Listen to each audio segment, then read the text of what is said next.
The world is full of podcasts. Magic is waiting in weekly episodes. And monsters might be danger or a friend in a fight. But if you love a good crossover, the adventures are just getting started. Are you ready to meet some new friends along the way? This is the Storyteller Squad Expanded Universe.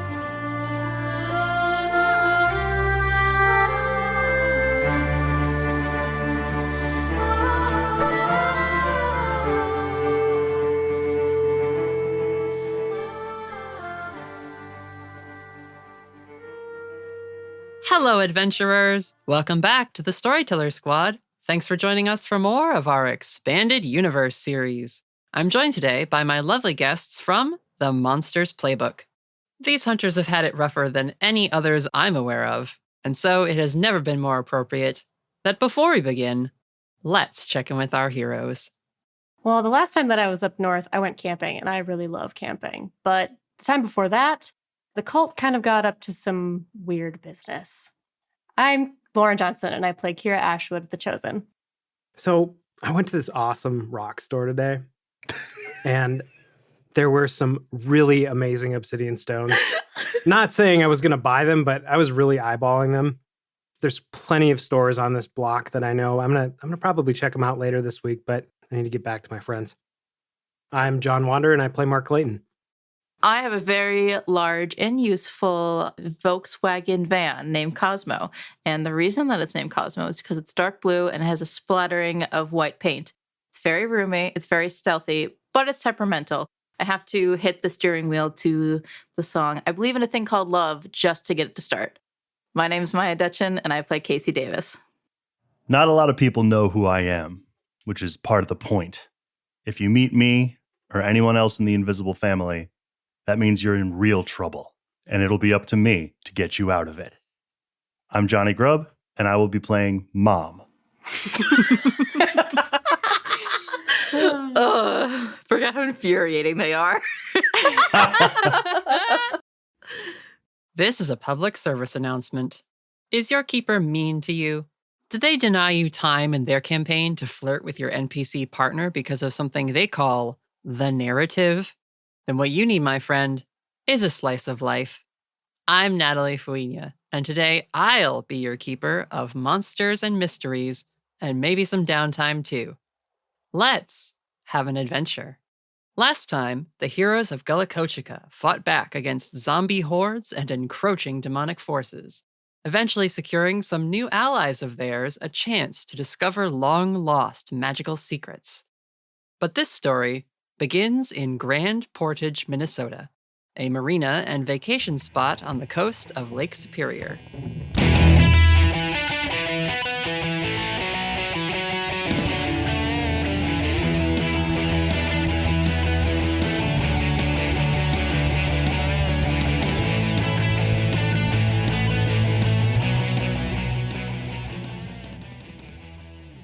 It's been a difficult time recently for the hunters from Minneapolis.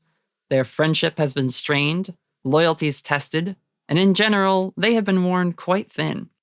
On the orders of Dr. Mendy, Casey Davis, and Kira Ashwood's therapist, they were told they need to get away from the city and do something to relax and process some of their feelings. Deciding to finally attempt a double date with the Sparks brothers, the hunters traveled together to Grand Portage, where time in the state park and local marina should offer some quiet opportunities for rest and recovery. So long as the unusual reports of earthquakes in Ontario don't cause any issues, our heroes should be able to enjoy some well-deserved R&R. So, hunters, what are you doing as we pan in on your group at the lakeside park and vacation area of Grand Portage? Well, I guess the question I'm curious, who's driving? Is it you, Casey?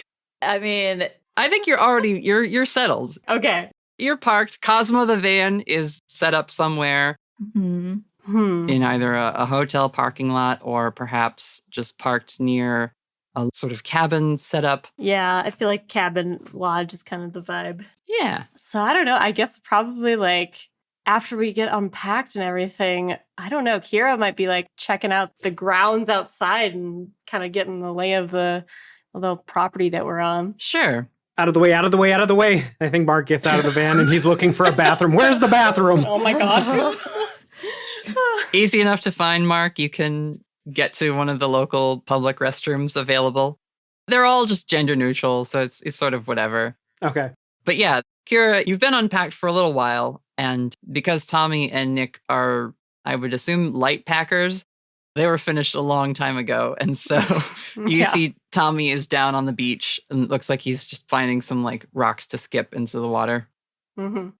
Don't tell Mark. Then, yeah, I guess Kira would probably go down and join Tommy by the lakeside. Sure. Have you ever been up here before? Because I don't think I've ever made up to Grand Portage, but it's nice to get away, I suppose. Well, Nick and I we generally go fishing in more southern lakes, get better seasons there. Yeah, I get that. Is he gonna be nice while we're up here this weekend? He's been a little, gruff with us in the past. Well, I mean, I packed like 3 cases of beer, so it should help a little bit. Yeah, that's probably a good call. Okay. I think Kira kind of turns back to see like what the heck Casey's doing. Casey is still unpacking Cosmo. She definitely loaded it with a lot of things. I think she kind of sort of thought that we might have been camping, so like packed some extra things. I think right now she's definitely hauling in a very large cooler filled with a bunch of different food, maybe some soup, maybe some cookies. Classic camping foods, soup and cookies. Well, you see, recently Casey was extremely stressed, and when she gets stressed, she stress bakes and cooks. So she's got some backlogs to go through. Yeah. Yep.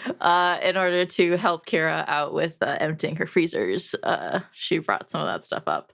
There's definitely other like more sensible camping stuff. There is like a space if you want to set up a tent, Casey. So you can set up a tent if you'd rather rough it a little bit more than your friends who decided to rent a cabin.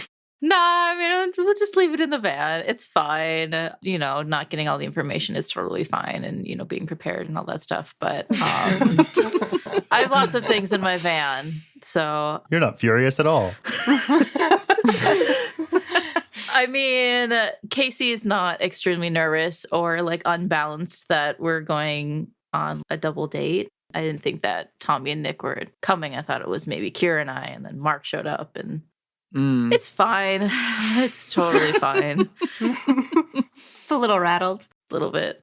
I think Mark walks out of the bathroom and he's walking back to the car. Oh, that was almost a disaster. Are you setting up the tent right now? I thought we were staying in the cabin. No, yeah, we're staying in a cabin. I just brought this just in case. Okay. Thanks for not having a disaster in my van. You're welcome. Anyway, guys, I was just talking to Tommy, and it sounds like there's maybe like a visitor center around here somewhere. I don't know if we could see if there's any like cool activities we could do or something, unless you guys just wanted to chill here. Let's go on a hike. Tommy puts his hand on your shoulder, Kira. Mm-hmm. We don't need a plan. That's the whole point of this, right? We're like not gonna overthink it. We're gonna just take it easy. Right. He's like trying to massage your shoulders to get you to relax a little bit. You're just like tensing harder and harder. Yeah. Right. Relax. He just leans down, picks up another rock, and skips it. We got nowhere to be. Is there a map anywhere near us? There's brochures, like a visitor's board, that shows maps of different park trails and things you can go on. Can I go over to that and see if there's something out of the ordinary, something that kind of stands out in the park that we might want to go potentially check out? Yeah, the big thing that like has like a little info blurb on it is that there's like a waterfall formation in this park. That's supposed to be really scenic and nice to just like walk through and either take pictures in front of or just like sit and enjoy the white noise of the water falling. Okay. I've never been to a waterfall. You guys want to go try that? I think Kira looks at Tommy like, is this acceptable? Is this relaxing? He kind of like shrugs and is just like, do you want to go see a waterfall? I mean, that sounds kind of nice. Then let's do it. Okay. Yeah, waterfall sounds good. Awesome. I've never been to a waterfall before. Mark Clayton. You guys see Nick carrying a folding chair over to like the water's edge, and he's got like a little mini cooler and shoves it into the like rocky sandy beach. Sits down. Water's water. I'm gonna sit here. You're not going to come with us? Well, I mean, we just got here. Like, we could take a walk tomorrow. But what if tomorrow's raining? Then we could take a walk in the rain. I'm not made of sugar.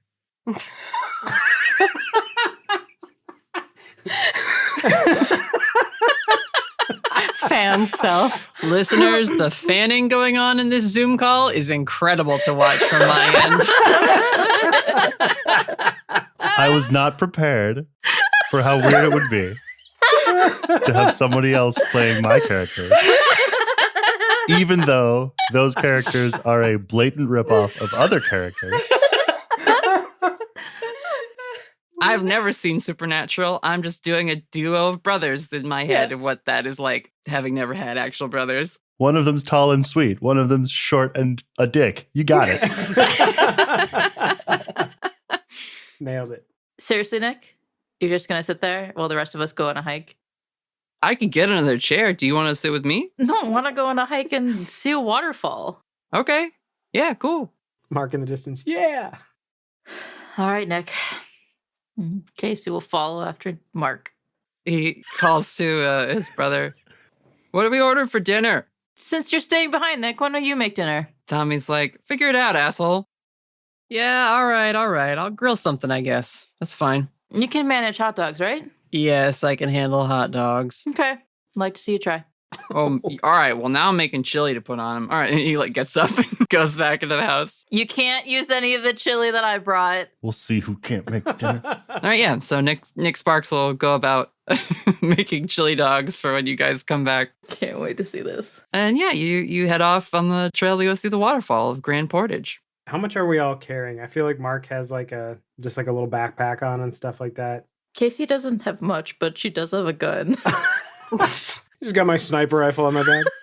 In a coat pocket, I would think. I don't know what the carry laws are in Minnesota, but I don't either. No, it's definitely like holstered like one of those concealed vests. So you can't see it, but... yeah, okay. Oh, okay. And she probably has some knives in her breast knuckles, too. Yeah. Mhm. You know. I think there was definitely like a letter like written out by Dr. Mendy. When you go on vacation, leave the weapons at home. No, really, do that. It'll be good for you. I mean it, Casey. I know you can read this. I mean, I'll just bring the one. technically Cosmo is home. And if my guns are in there, That works. sure. I follow some rules. Yep. Kira, what are you bringing on the hike? Oh, I think Kira normally travels pretty light. Her weapons are her hands. She might have like a small drawstring bag that she's got just like on her back, cell phone, very basic stuff in there. Yeah. It's a like a long shot, right? Of like a pathway with the waterfall and like Mark runs by pointing like, "Oh my gosh." And then we see Casey kind of just like walking along, sort of following after Mark. I'm making sure he doesn't fall off of the trail or into the waterfall. Need a child leash, like, come back. Yeah. And our camera continues to like move backwards in like a backwards zoom. And we end on Tommy and Kira's hands as you guys are walking, holding hands. Oh, yes. He just gives your hand a little squeeze and he's like, "This is nice." Yeah, this is definitely nice getaway, that's for sure. Hopefully Nick can lighten up a little. I mean, it'd be nice for him to join us. Well, he is how he is. He's going to enjoy this vacation the way he wants to. Kira kind of squeezes his hand back and will be like, "So have you heard of any weird, like, ghost stories about this part of the, Kira, part of the come state?" on. I'm sorry, I can't turn it off. There's like a railing and he kind of just like backs up into it for a second and like points for you to come and like join him. Mm-hmm. And there's the waterfall behind you guys. And he says, "Close your eyes." Oh, okay. Just close your eyes. Just Yeah. Okay, fine. She closes her eyes. He lets go of your hand for a second. What are you feeling right now? I'm feeling very strange. I don't know. Still, I guess. What can you hear? I can hear the water. Feel the wind? Yeah. And there's like a couple bird calls. That was an oriole. Okay, yeah, I know you're weird werewolf hearing. You got me at a disadvantage here. My point being, and he leans in and kisses you. When he pulls away, you can open your eyes, and he says, "We're just here. Just let it go." Okay, fine, Tommy Sparks. I hope I'm enough. Carol, kiss him back. You are more than enough. And I'll give you like little scoop hug. Yeah. You guys can wander past more waterfalls and rock formations. There's like a little pagoda off to the side with some like low-hanging trees, and it's a nice park. Yeah. There's other families. You can smell like burgers being grilled on little camp setups and kids running around. There's a couple dogs catching frisbees, that kind of thing. Mm-hmm. Mark is going to go explore the waterfall. Is there like a cove behind the waterfall or something like that that we can get into? I don't know if actually there is one of those things at this place, but it's my universe. There are railings that let you walk on the stonework itself. Underneath? Yeah. Okay. Hey guys, come over this way. Look at this. You can go underneath the waterfall. We can get up close. Be careful. Don't get your phone wet. Huh? Don't get your phone wet. It's a waterfall, dude. It's going to splash you. Oh. And I think Mark just like hears, like, it takes him a second to register what you said because he's far away. He's like, okay. And then he like stuffs it further into his pocket. Is there any cell phone reception here? Yeah, it's not the middle of nowhere. This is civilization. Okay. And then Casey just like sneaks a look at her phone. Are you expecting a call or a text? I'm checking my emails. Casey. Seeing if there's an update from Jesse. I think you do get like a text message and it says, you're going to wish you stayed here. And then there's like a whoop and like a selfie of Nick. And he's like taking a selfie shirtless with the grill. Looking very brooding at you like...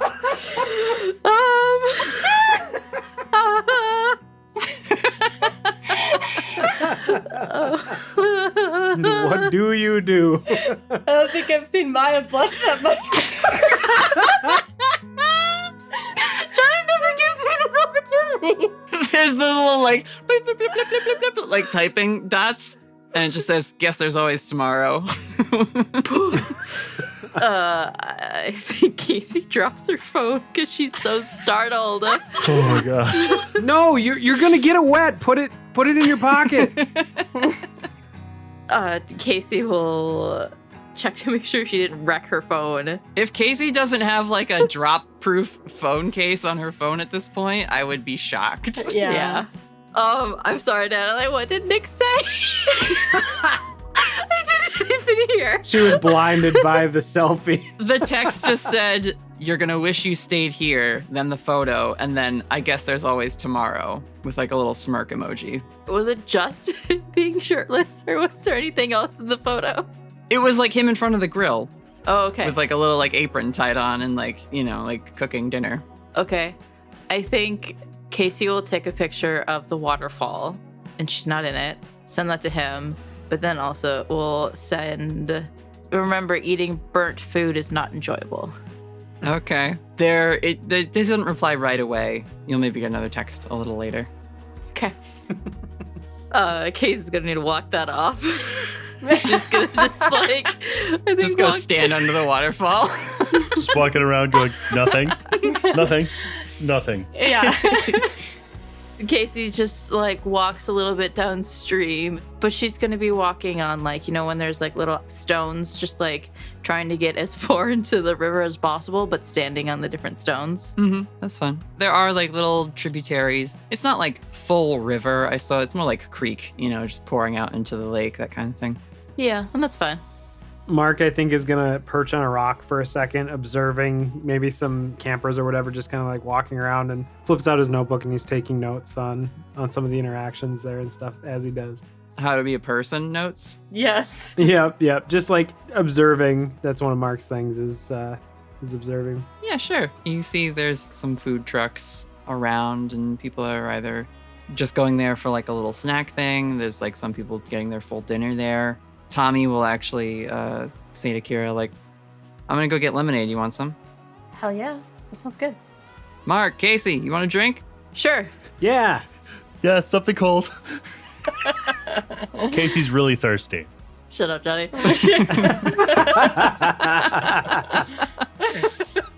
Seeing that Kira is alone, Casey's gonna go up to her. I don't know what to do about this.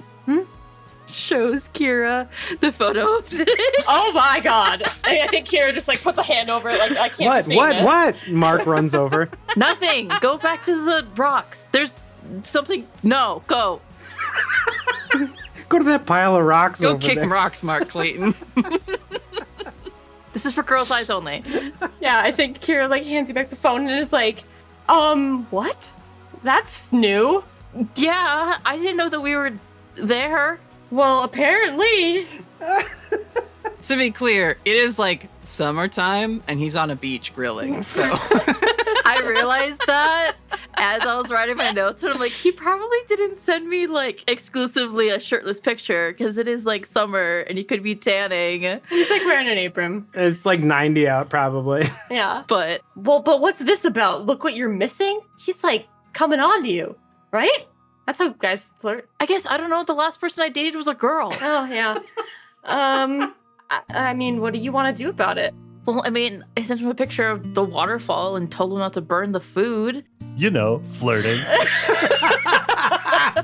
exactly what I was thinking. Right. In fact, you get a text back at this point, Casey, and it just says, okay, Nat Geo, you don't have to be a jerk about it. Oh. Ooh, Okay, so if Tommy sent you a picture like this, how would you respond? I don't think I'd be here anymore. I wanted to go on a walk with you guys. Yeah, walks are great, but so's that. Oh my god. We can always go on a walk later. I want to apologize to Johnny for objectifying his NPCs. You wouldn't be the first. I promise these players a treat. Yeah. Yeah, no, I think Kira's like, well, what do you want to do? Do you want to go back there? You want to go back to that? I mean, we came out here to hike and do things in nature, not sit in front of a lake and drink. I mean, I could do that at home. Do you think that's what he wants to do? What do you think he wants to do? I don't know. Maybe you need to go help him grill.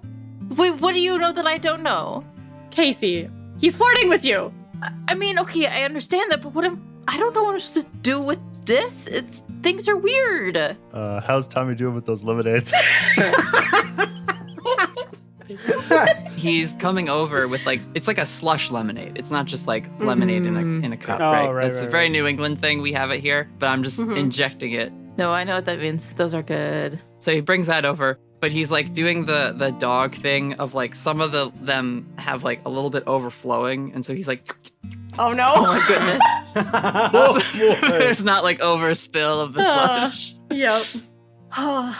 I'm not gonna tell you what to do. You just do whatever you feel would help you unwind. Look at that, she can learn. And Tommy hands you a lemonade. Oh my gosh. Casey is going to take and hide her phone in the photo, not letting Tommy see that. He hands you a lemonade also, gives one to Mark. Thank you. Awesome, thanks. Tommy. Yeah. Weird question. Well, all right. I guess that doesn't count as stressful, so. How does Nick unwind? Do you know? Nick's not a crowd kind of guy. He kind of likes to go off on his own and like just vibe or like work on something.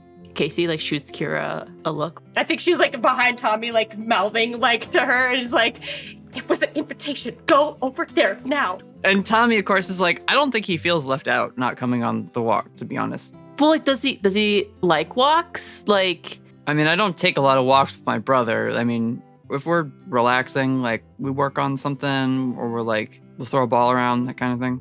Guys, look at this rock I found.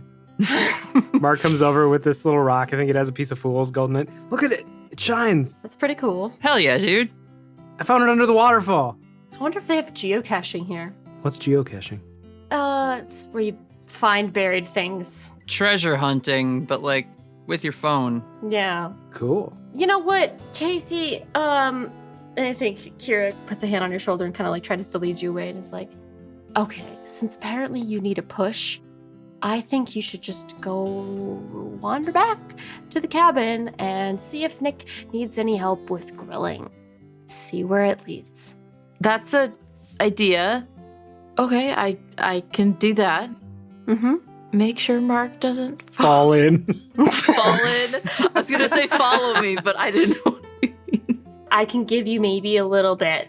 I don't know how long this walk is gonna be. Just go flirt and, talk and see what happens. Nothing has to happen. You guys can just hang out. Okay, yeah. Are you sure you're gonna be okay? We'll be fine. I mean, I've got fucking a werewolf and Mark and his everything. We'll be great. Tommy and Mark are just like over in the waterfall, like looking for more rocks that might have fool's gold in them. Mm-hmm. Boys. Later, though, you owe me a walk. Sure. She like pats you on the shoulder. Okay, here I go. And Casey's like slowly backing away and then like finally turns and just like, okay, I've got a mission now, I guess, and walks off. Okay.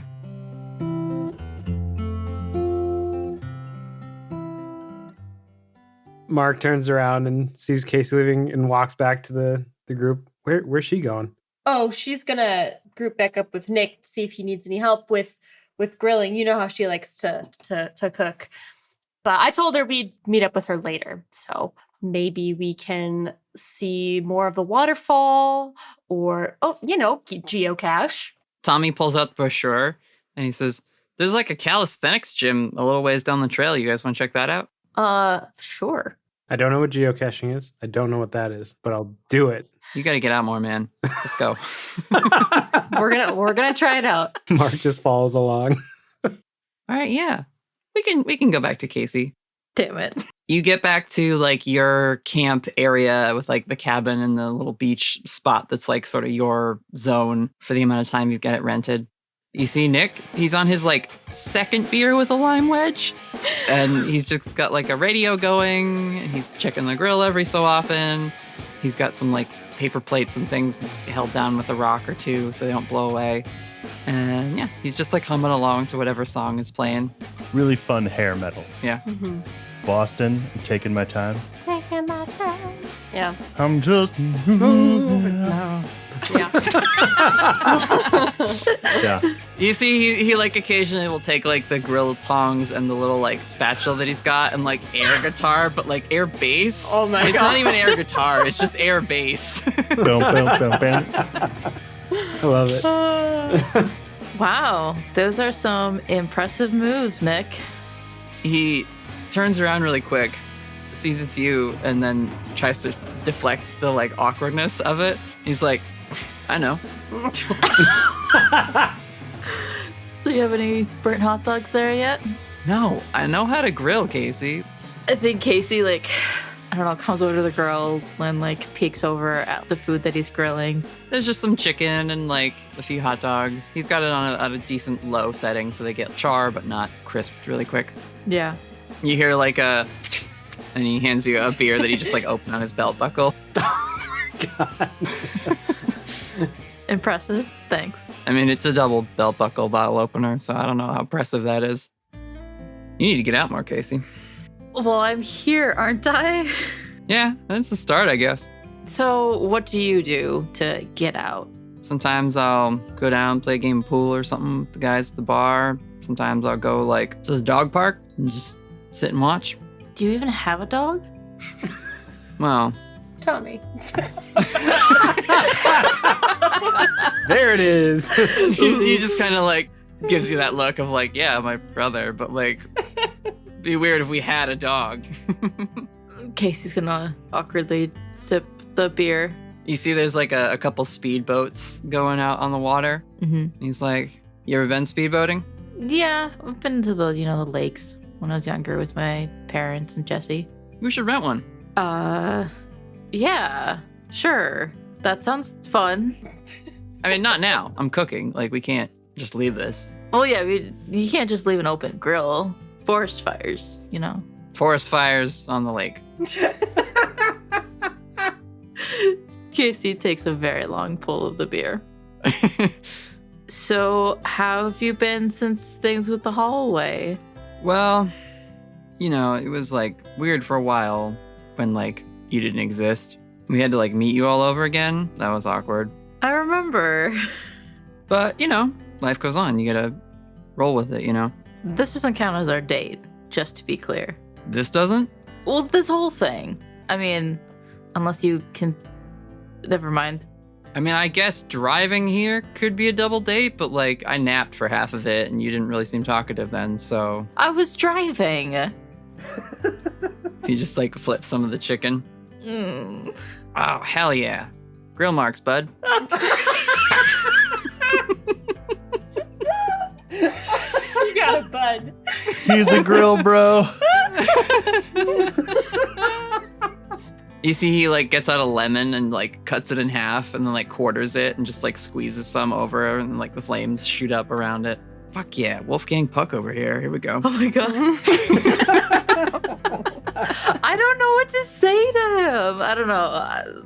Casey's just trying to like relax and like trying to get rid of the tension that is like going down her spine. Like she's like standing and like leaning against, I'm imagining like the railing of this like deck or this porch or whatever. Mm-hmm. He like closes the grill and then he'll just go and like sit in the little folding chair again. So what do you usually do for fun when you're not monster hunting or chasing your brother? You're looking at it. Wow, you're an onion, Nick. What do you want me to say? I whittle or something? I collect Legos?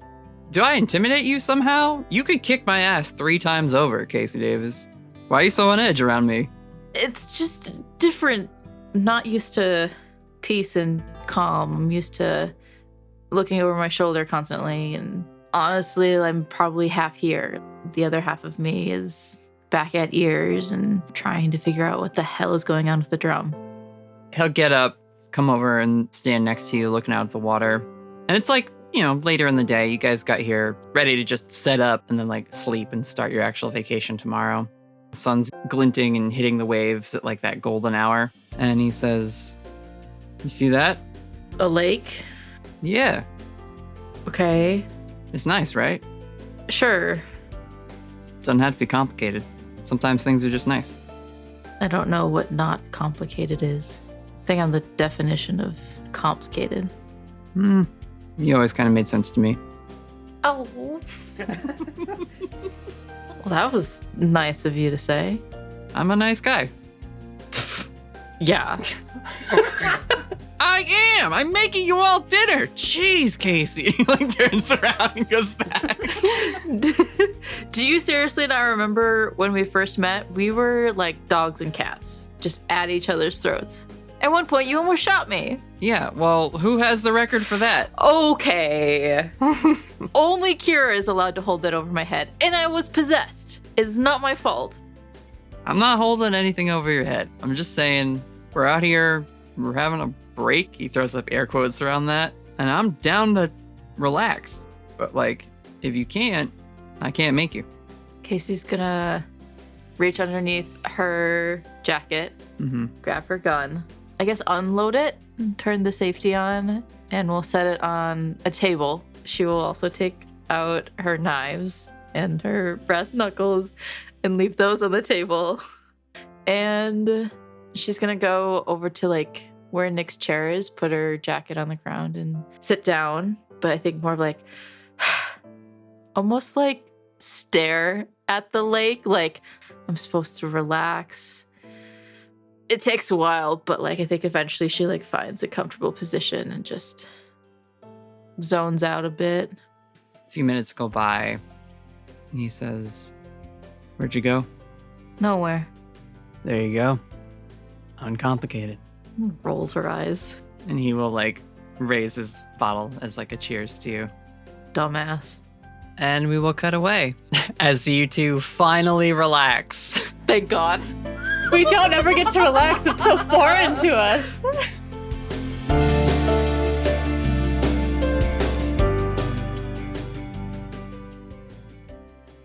We cut over to Tommy, Kira, and Mark, but the actual hard cut is just to Tommy doing pull-ups on the Damn. calisthenics gym. Yeah. I think in the movie version of this, he's doing that, and Mark is just like the camera's looking at Mark, and he's just looking up Oh. and down and up. Mm-hmm. Yep. Looks at his hands. Mark is gonna go try it. Tommy, let's go with one hand, is still doing pull-ups, but then we'll like offer a hand to you to like help you up onto like the lower set of bars. No, you want to put your form's gonna you're gonna tweak your back if you hold it like that. Okay. Ooh, yeah. Okay. You gotta pull from the shoulders. If you try to like kick up, it's not gonna be good for you. Oh. Am I doing it? Here, hang on. There are some tension bands just as part of like the equipment here, and he'll like hook them up. Sure. All right, put your knee in that. You'll be able to do it, but you don't have to like kill yourself over it. Up. Okay. Ugh. And then I think he's able to like finally get up, and he's like, "Oh, I'm doing it." Yeah, you just got to take little steps. You got to walk before you can run. I think Mark drops down to his feet, and well, that was fun. Cool. You want to do legs now? Wait, there's another part of it. Aw. Leg day. A workout is not just one thing, my guy. Are we not strong now? Mark says, I think I need to go get some water. All right, man. He's gonna go run and find the nearest water fountain. Sure. Tommy shoots a look over at you, Kira. That was pretty cute. You want me to give you a lesson too? I think I might show you up. Bring it on. Okay. Let's see what you got, Ashwood. All right. I think she's gonna like go up next to him and try to like, I don't know if they're doing pull-ups or what they're doing, but This whole gym is just a bunch of like twisted, strange metal shapes that let you do like body weight exercises. So you can do whatever. yeah, I think she would just start doing pull-ups and like compete against him a little. Mm-hmm. He does a couple, but then he'll like drop down and just kind of like stand behind you. Mm-hmm. Yeah, keep going. I'm gonna spot you. She looks back and she's like, are you actually spotting or are you just watching? I'm totally spotting you. Okay. It's a complicated job. I don't want, safety first, Kira. I think she does like the thing where she like flips around so that she's like then facing him. He just erases an eyebrow. Yeah. And I think she'll drop down and be like, what do you think we should go back to the cabin? He looks over your shoulder, like Mark over at the fountain, and he says, well, whenever we can send the puppy dog off to do something else. Tommy Sparks. He like looks off towards the woods further down the trail. There's probably like a scavenger hunt or something we could give Mark. Well, I'll take that scavenger hunt. well, hang on. I think Kira whips out her phone and we'll actually like legitimately look up like a geocaching like thing to see if there's anything nearby. I don't know much about geocaching. Me either.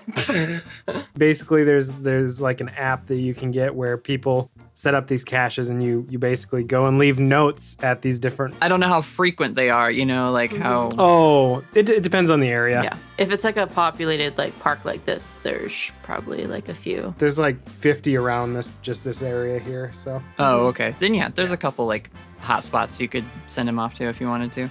Okay. I don't know if I want to send him off on his own, though. I feel kind of bad. He doesn't have anybody else here with him. What are we talking about? Oh, hi. You're back. Tommy grins at you, Kira, and he says, I was saying I was hungry. We should probably go back and have dinner. I'm down for food. Kira will grab Tommy's hand and then make their way back towards the rest of, towards Casey and Nick. And you guys have a lovely evening. Nick, he probably leaves one hot dog on the grill, just like he tucks it off to the side. And like while y'all are having dinner, he then brings it over in a bun and hands it to Casey. And he says, just the way you like it.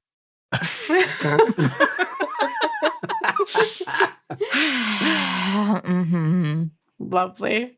Okay. So then, yeah. Is there like a campfire or something? You guys could have a campfire, sure. I was going to say, I imagine like, yeah, later in the evening, we probably are just chilling at the campfire or something. Oh, I definitely build a fire. And you fill it with tinder, newspaper, dry brush, all that stuff. Yeah. And then Mark starts the fire. True. Here, let me just help with that. Poof. Yeah.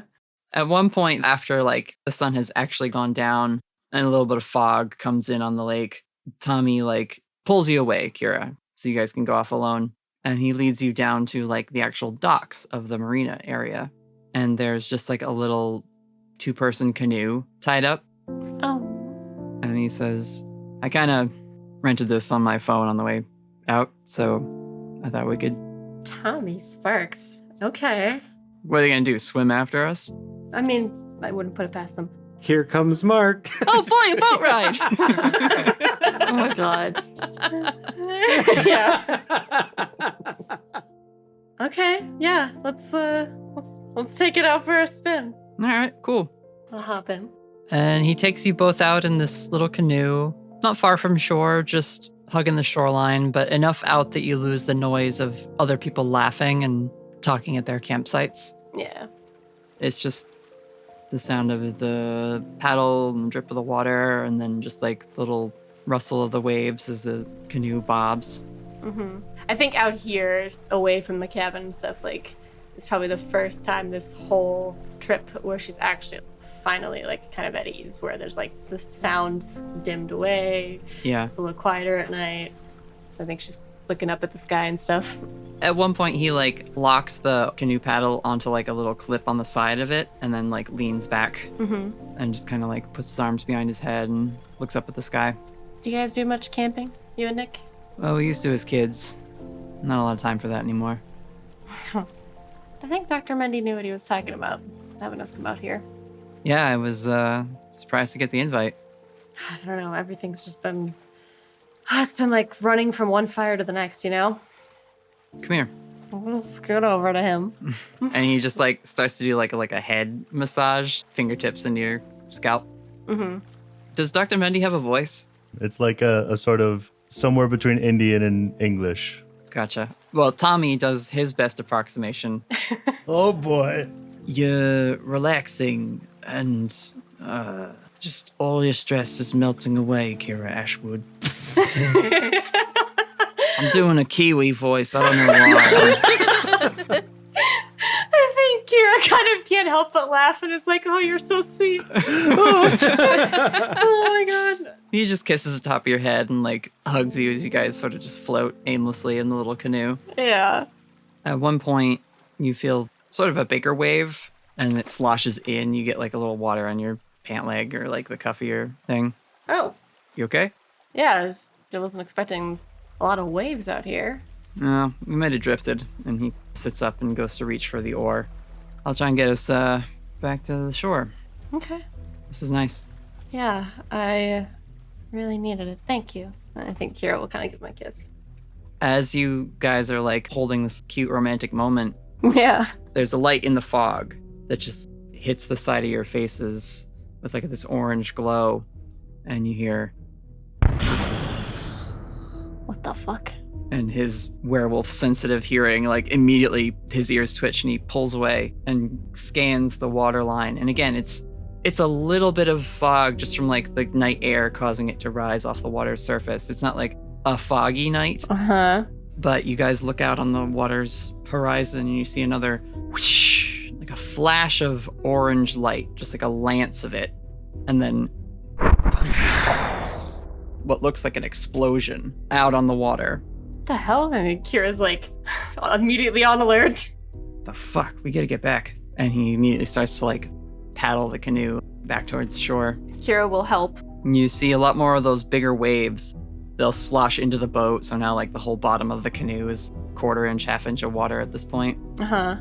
Water's getting a lot more choppy. Fuck this. I think Kira's gonna pull out on her wings. Okay. And I think she might actually kind of like grab Tommy and be like, I have a bad feeling about this. And she's gonna just like grab him and like pull him into the air. Kira, what are you? I got the deposit! The deposit's worth shit if you're dead.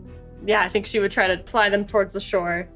Okay, yeah. He's just like looks back and he's like holding the oar. Mm-hmm. He's just like, God damn it, I was gonna take you fishing tomorrow. Aw. Do we all hear that? You guys on the beach, yeah, you see it's further away, so it's even smaller in your vision. Mm-hmm. But you guys are also noticing this long orange flash of light and then sort of a burst, like some kind of explosion or fireball or firework going off. Casey immediately gets up, arms herself back up. I think she goes over to Cosmo and pulls out her sniper rifle. Nick is like following you. Casey, this is not a problem. We're just visitors. We could leave. What are you doing? Oh, so we should just ignore this giant light that is blasting into the water? It's in the middle of the lake. How could that possibly be related to us? Why are you... Where did Tommy and Kira go? They'll be fine. She can fly. Nick and Casey like opens the back of Cosmo, grabs her sniper rifle, slams Cosmo close. Told you, complicated. Casey will march back to like the shore. Not every problem is your problem, Casey. It is when you're in ears. And Casey's gonna like use her sniper rifle as like binoculars and try and like look out. Okay. And see if she sees anything. Yeah, Nick just like takes his beer and like chucks it into a trash can, like a shadowing of brown glass. Damn it. Guess we're going to work.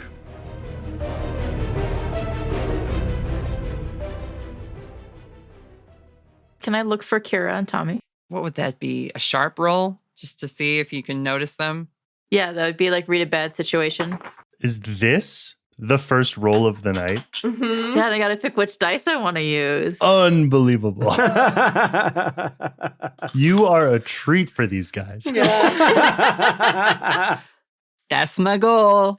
Okay. 11. It's dark. It's a wide horizon of lake, but this is your tool. You're familiar with how to use this and to find even the smallest details with it. And eventually you make out the form of a flying humanoid shape with another humanoid shape in tow, headed towards the shore, getting closer and closer. And as they like get within range of the lights on the dock, you can make out that it is Kira and Tommy. Okay. Can I ask you what's the biggest threat?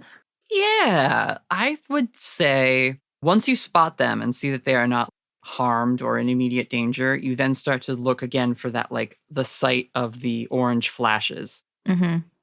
And you don't see much. There's maybe like the source of like some smoke piling into the sky, but it like just trails off into the water. Whatever was on the water either blew up or just burned away. But then a little ways beyond that, you see what looks like another humanoid figure. With this perspective, it should not look as big as it does, but it is sort of just walking away in the water of the lake. Like walking on the water? No, like up to its knees in the water and walking away. Oh, gotcha. Mark, and Casey's gonna like pull him over here. Huh? Can we see it with like our normal eyes, like not using the scope? No, it's too dark. Okay. Yeah, I guess if anything, Casey is gonna like try and show Mark and Nick through the scope this person thing.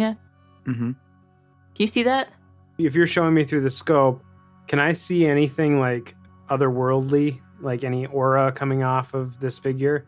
Why don't you roll sharp? Okay. 11.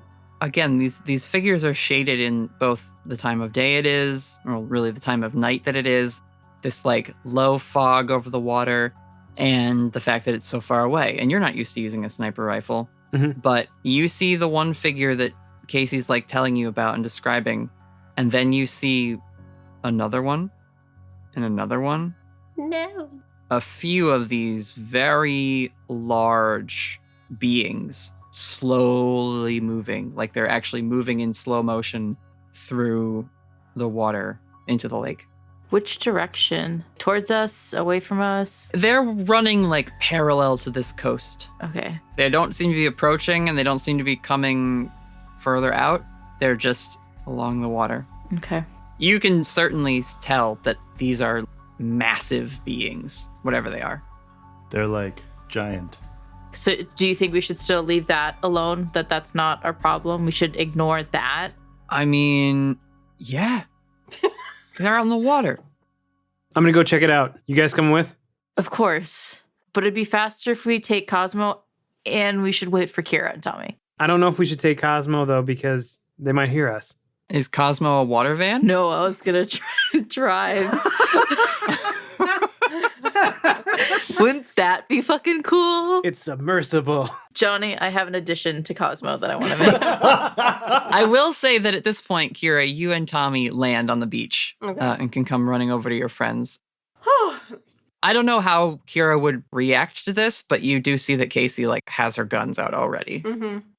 Are you okay? And Casey's just scanning over Kira and then glances at Tommy. Are you guys okay? Are you okay?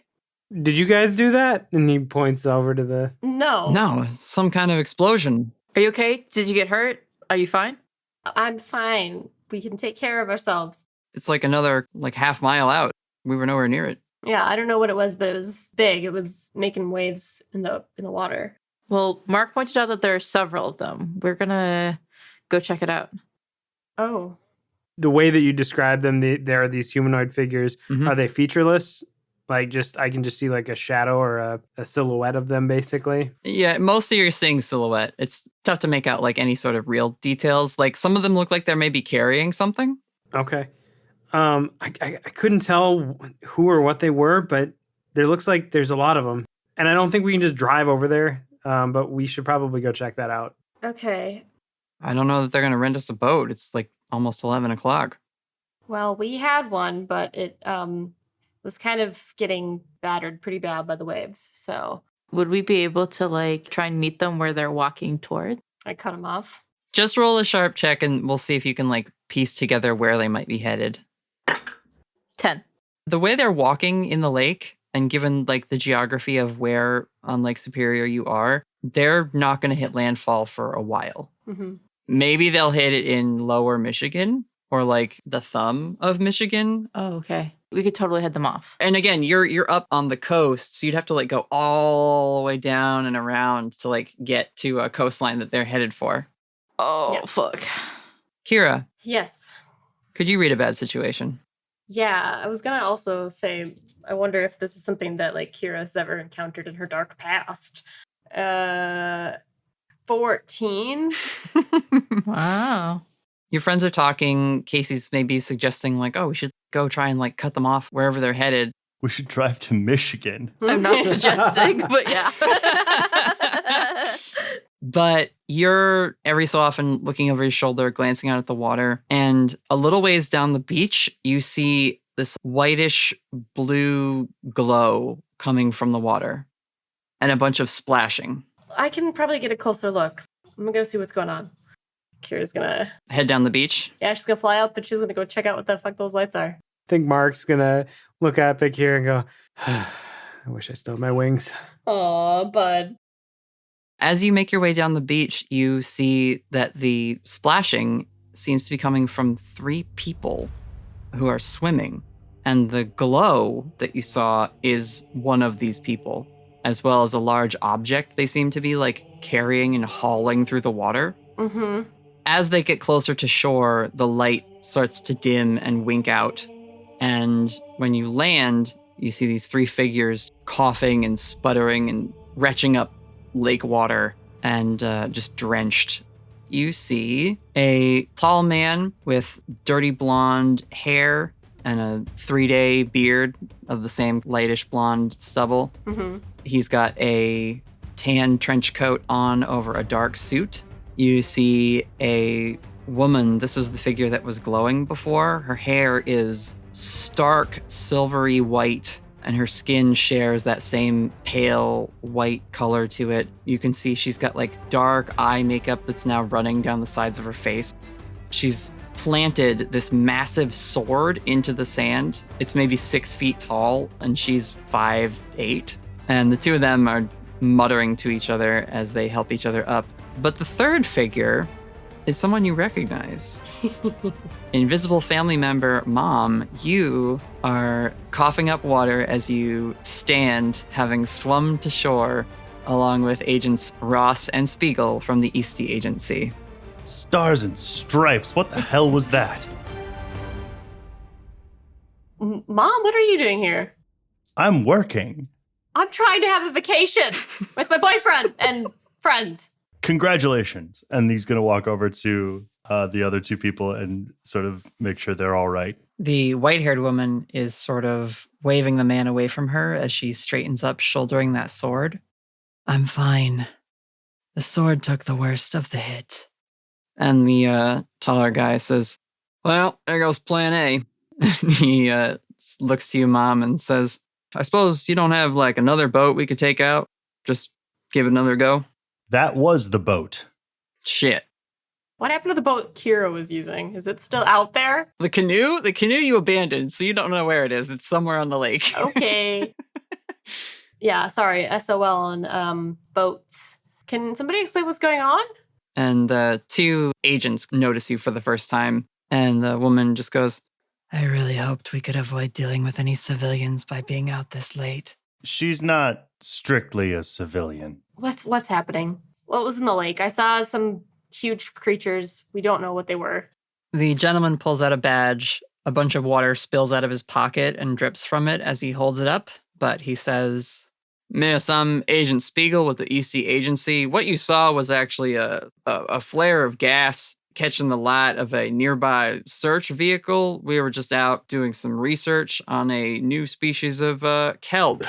No, don't try to pull this trick of the light bullshit on me. Mom is half frustrated, half amused, rubbing his fingers through his mustache like, oh boy. You should just flip your wings. Just I think she doesn't even mean to. I think it just happens. Like, I think she's like, don't even try to. And they just like slowly unfurl without, as she, like, her anger is rising. When that happens, you notice that the woman, like, her hand shoots to the handle of the sword. And she's now, like, locked eye contact with you. Mm-hmm. But Mac Spiegel just says, all right, these locals are getting more colorful every day. You're telling me. I didn't get your name. It's Kira Ashwood. Miss Ashwood, we're in the middle of a very dangerous mission investigation into some Fomorians. As much as I appreciate you looking to help, it's not really, well, unless you have a boat. Now, hang on. I am curious. You said what you called them, Fomorians? Yeah, like giants. Can I roll Dark Past has Kira ever come across giants in the past? Sure. It's just a 7, so she gets to ask one question. When I dealt with this creature or one of its kind, what did I learn? What have I learned about giant kind? Kira, you've never dealt with a full-on giant before. What you have dealt with is an ogre, sort of a lesser giant folk. Oh, we've dealt with ogres. When that was a thing you were learning about for the first time within Dawnbreak, they explained how giants are long gone. They haven't been seen in ages. Ogres, on the other hand, seem to be what's left of them. Or maybe they're just sort of the like devolved version of giants as a reaction to like the modern day and territory being less abundant. And so the fact that this agent is describing actual full giants is pretty remarkable, especially given the fact that Casey and Mark said they saw multiples of them. Got it.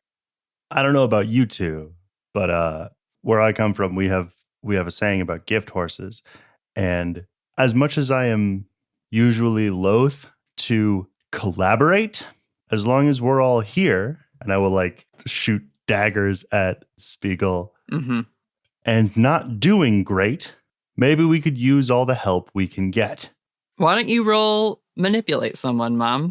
I'm great at that. Are you?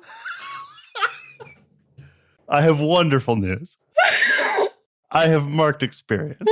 That is a 5. Lovely. You're giving like Agent Spiegel a bunch of sass, I sure am. which he doesn't seem fazed by, but the woman, his partner Hillary Ross, she like literally shoulders you out of her way as she marches up to Kira, still holding the massive sword, like dragging it, and she looks you over and she says, what is the most dangerous thing you've ever faced? Emotions. Well, we fought an entity that had access to multi-dimensional gateways, essentially, and now he can never come back. We hope. Multiverse shit sounds pretty intense, Ross. What do you think? She glances over her shoulder at him, then looks at you again. She says, "If you want in on this fight, consider yourselves deputized by the Eastie Agency until further notice. Follow me." Oh, great. The sword that she's been dragging, suddenly all these, and you notice them now, belts and like cloth wrappings that have been tied and sort of cinched around the sleeves of her agency coat, just start to fly off and wrap around the sword. And one of them forms like a sling, and she puts it on like a cross belt thing to carry. So, like, on a scale of 1 to 10. Female character exists. Casey Davis. Hey. Let me post it in our group chat. I mean, you don't have to qualify female I was character. like, you could also, give the other one. Given who Mac and Hillary are, I'm gonna say that it's gonna be a buffet for Casey Davis. Oh dear. Also, Mom's here. So it's Nick. Fuck. I'm screwed. Everybody put on your galoshes. We're going to be stomping through some Casey drool. Hey, shut up. There is in our group chat the artwork of Ross and Spiegel. Sweet. Love it. That's awesome. The sword is so cool. Agent Spiegel will clap a wet hand onto your wet jacket, Mom. Gotta roll with those punches. Let's go. Kira will lead them over towards where the rest of the group is. He's going to huff off his jacket and like squeeze it dry. All right. The rest of you, Kira returns with 3 people in tow, one of whom you recognize. Oh, Casey's guns are raised. Of course you're all here. Well, yeah. Is that Mom? Yes. Oh, what the fuck? How well do the Spark brothers know the Invisible Family? They've encountered each other. Oh, yeah. I think. Okay. They've fought. We've all fought together before with the family and the Sparks brothers, so they know 'em. Yeah. Cool. Mom? Yep.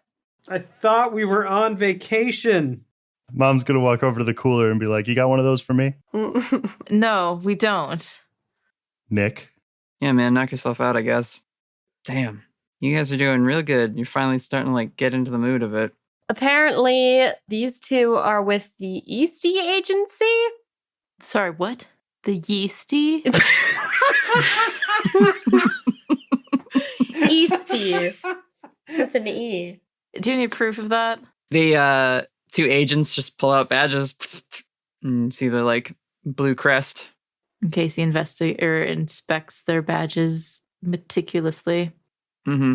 They don't inspect yours. They just close theirs and put them back in their pockets. How come I've never heard of you and your agency? Air quotes. We're very good at our jobs. What's the hardest monster you've taken down? Ross says, I kicked an angel's ass once. Okay. To be fair, she wasn't trying to win. If we're done with the pissing contest, can we maybe discuss what the hell those giants are in the lake? What do you guys know? Mom, do you want to give them the breakdown, or? It's a little complicated. Well, we got a campfire and some beer. Would be nice to dry off first. I suppose so. Ross will just sort of unsling the sword. It lands on the ground with a heavy ting. I think Casey's going to, because she's not that rude, go inside and grab the leftover barbecue that we had from earlier.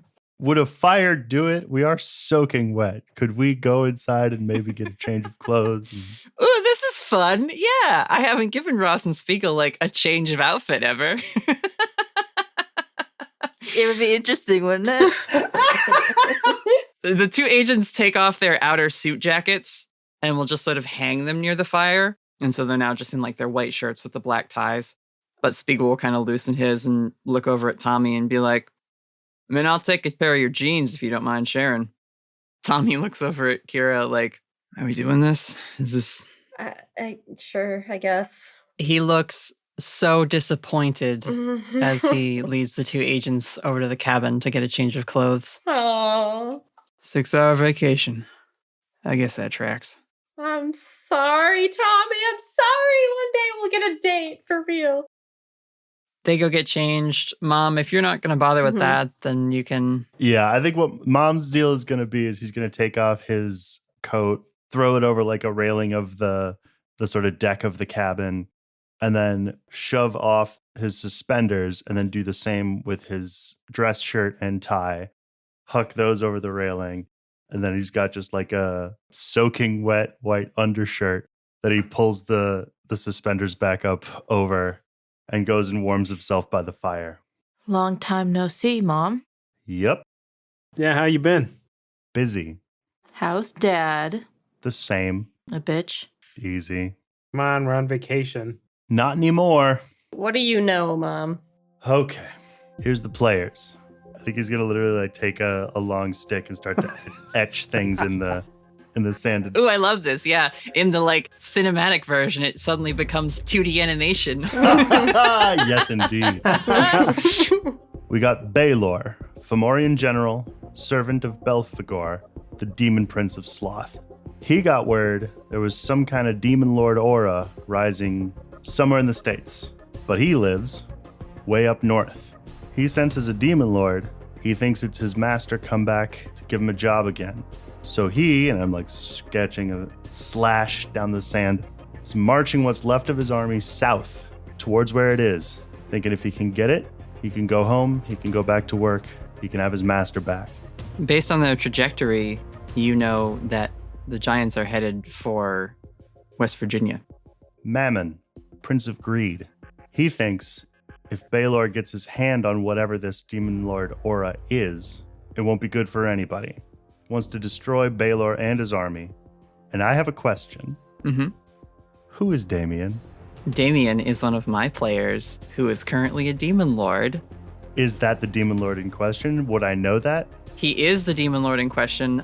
You would not know that because Ross and Spiegel don't know that that's who it is either. Okay. They're the ones who've like given you this backstory about all the demonology and like those interconnections.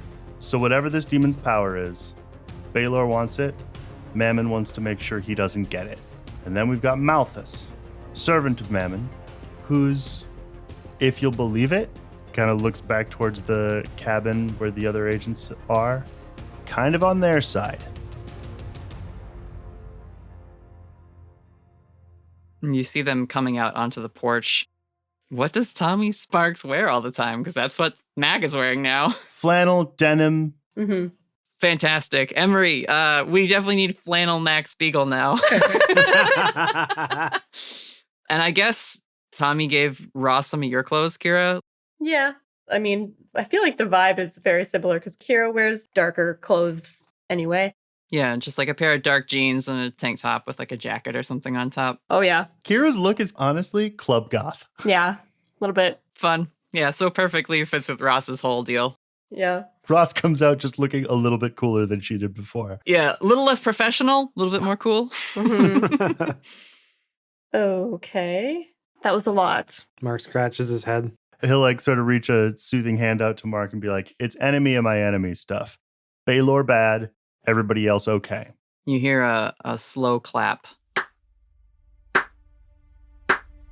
And from the water, Mom, you hear, "Speak of the devil and he shall appear. What a wonderful retelling." In case these guns rise again. Mark fireball in his hand. And you see walking on the water is just this like tall, gangly figure with like stork legs, like a heron. A little bit more humanoid past the knee, but like hunched over like an old-timey gangster cartoon. And a pair of holsters with 6-shooter pistols in them. And a long tailcoat that kind of has the appearance of like feathers at the bottom. And then these folded arms with like long wing feather-like fingers on them, tucked back like a bird. And then this demonic heron face with like a little jauntily worn cowboy hat. God damn you. That's so fucking cool. And you see these red eyes lock on all of you. Does a little bow and says, "Malthus, servant of the great Lord of Greed, at your service." So I shouldn't shoot him, Mom. It wouldn't matter if you did. You don't know what I'm packing. Oh, my, the Casey Davis. Well, you're practically a celebrity amongst my circles. To be honest, I thought you'd be taller. got short energy. I really want to shoot him. Yeah, like I said, I don't think it'd matter if you did. I don't want to shoot Malthus a little bit of a look like, you want to fuck with this? She'll do it. You want to try, Casey? I'm going to roll act under pressure. Okay. This is going to go great.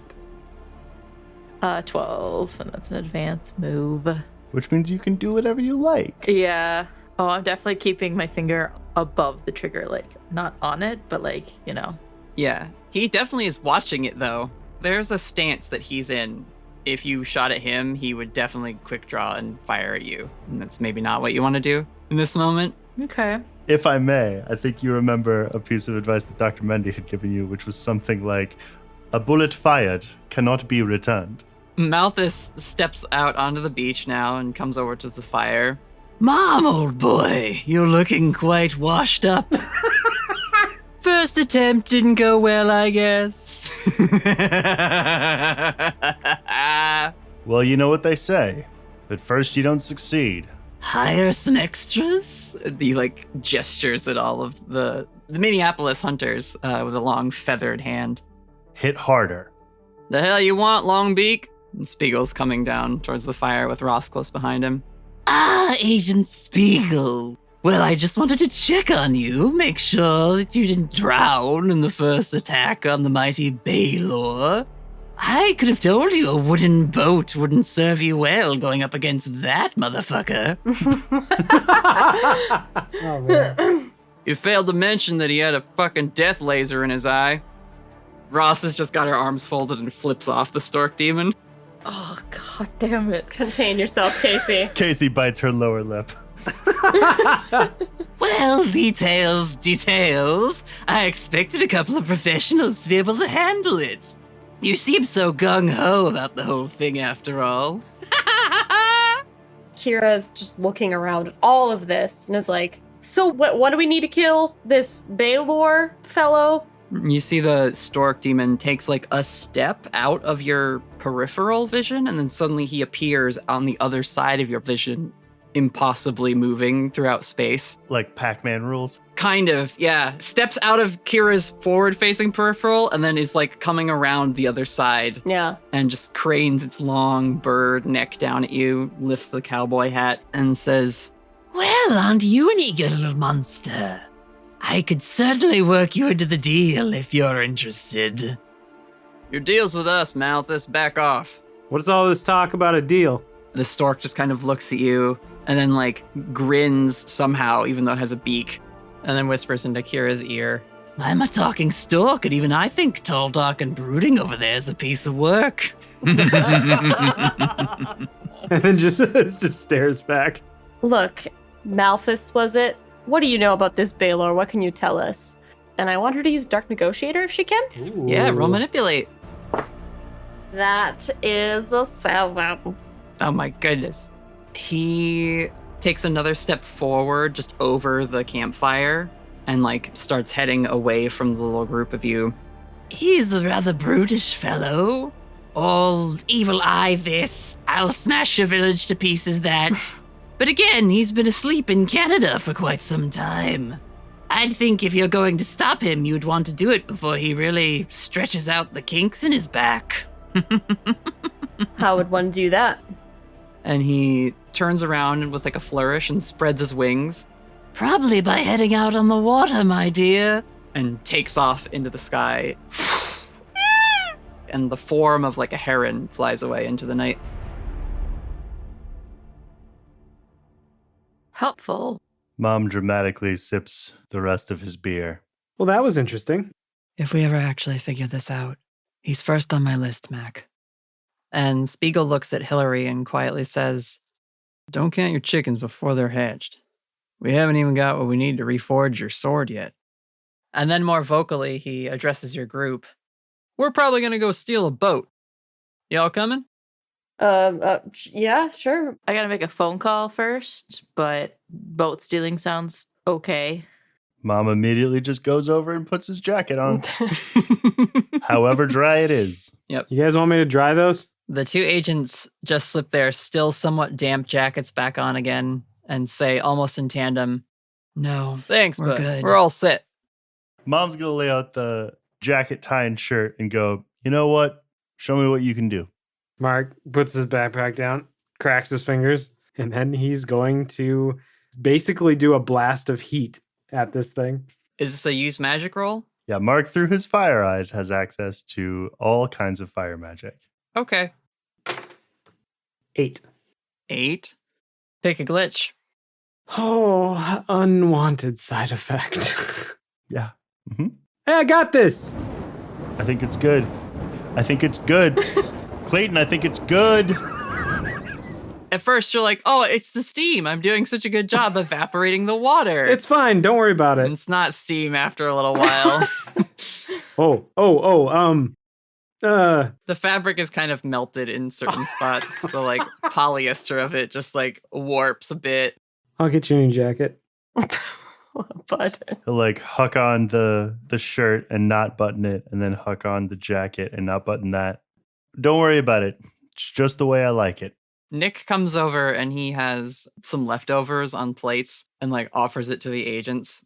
And Mac grabs a hot dog. This will be fine. Thanks, man. Hillary will also take one. She says, do you have any hot sauce? Casey, would you have packed hot sauce? I kind of think Nick might have. Nick totally would. Casey would not. I think that Casey is too snobby for hot sauce. That's fine then. He'll go over to the grill and like pull out some bespoke farmer's market hot sauce that's like really good stuff. It's also very hot. You're not supposed to use a lot of it. And he's like, careful, this stuff will kind of, it'll knock you out if you're not. And then Ross just takes the cap off and like douses her hot dog in hot sauce and hands the bottle back to him. And she just takes a bite of it and seems completely unfazed. Oh my God. I want for the brand name of the hot sauce in question to be First Degree Murder.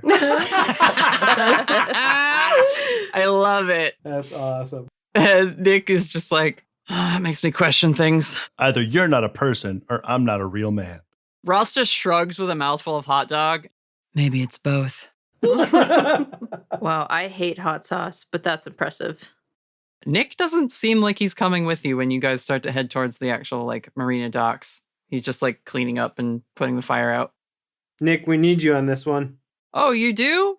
Because I feel like that weirdo and her secret agent buddy and mom and like my werewolf brother was like good because I'm just a guy. Nick? I mean, he's right. Mom.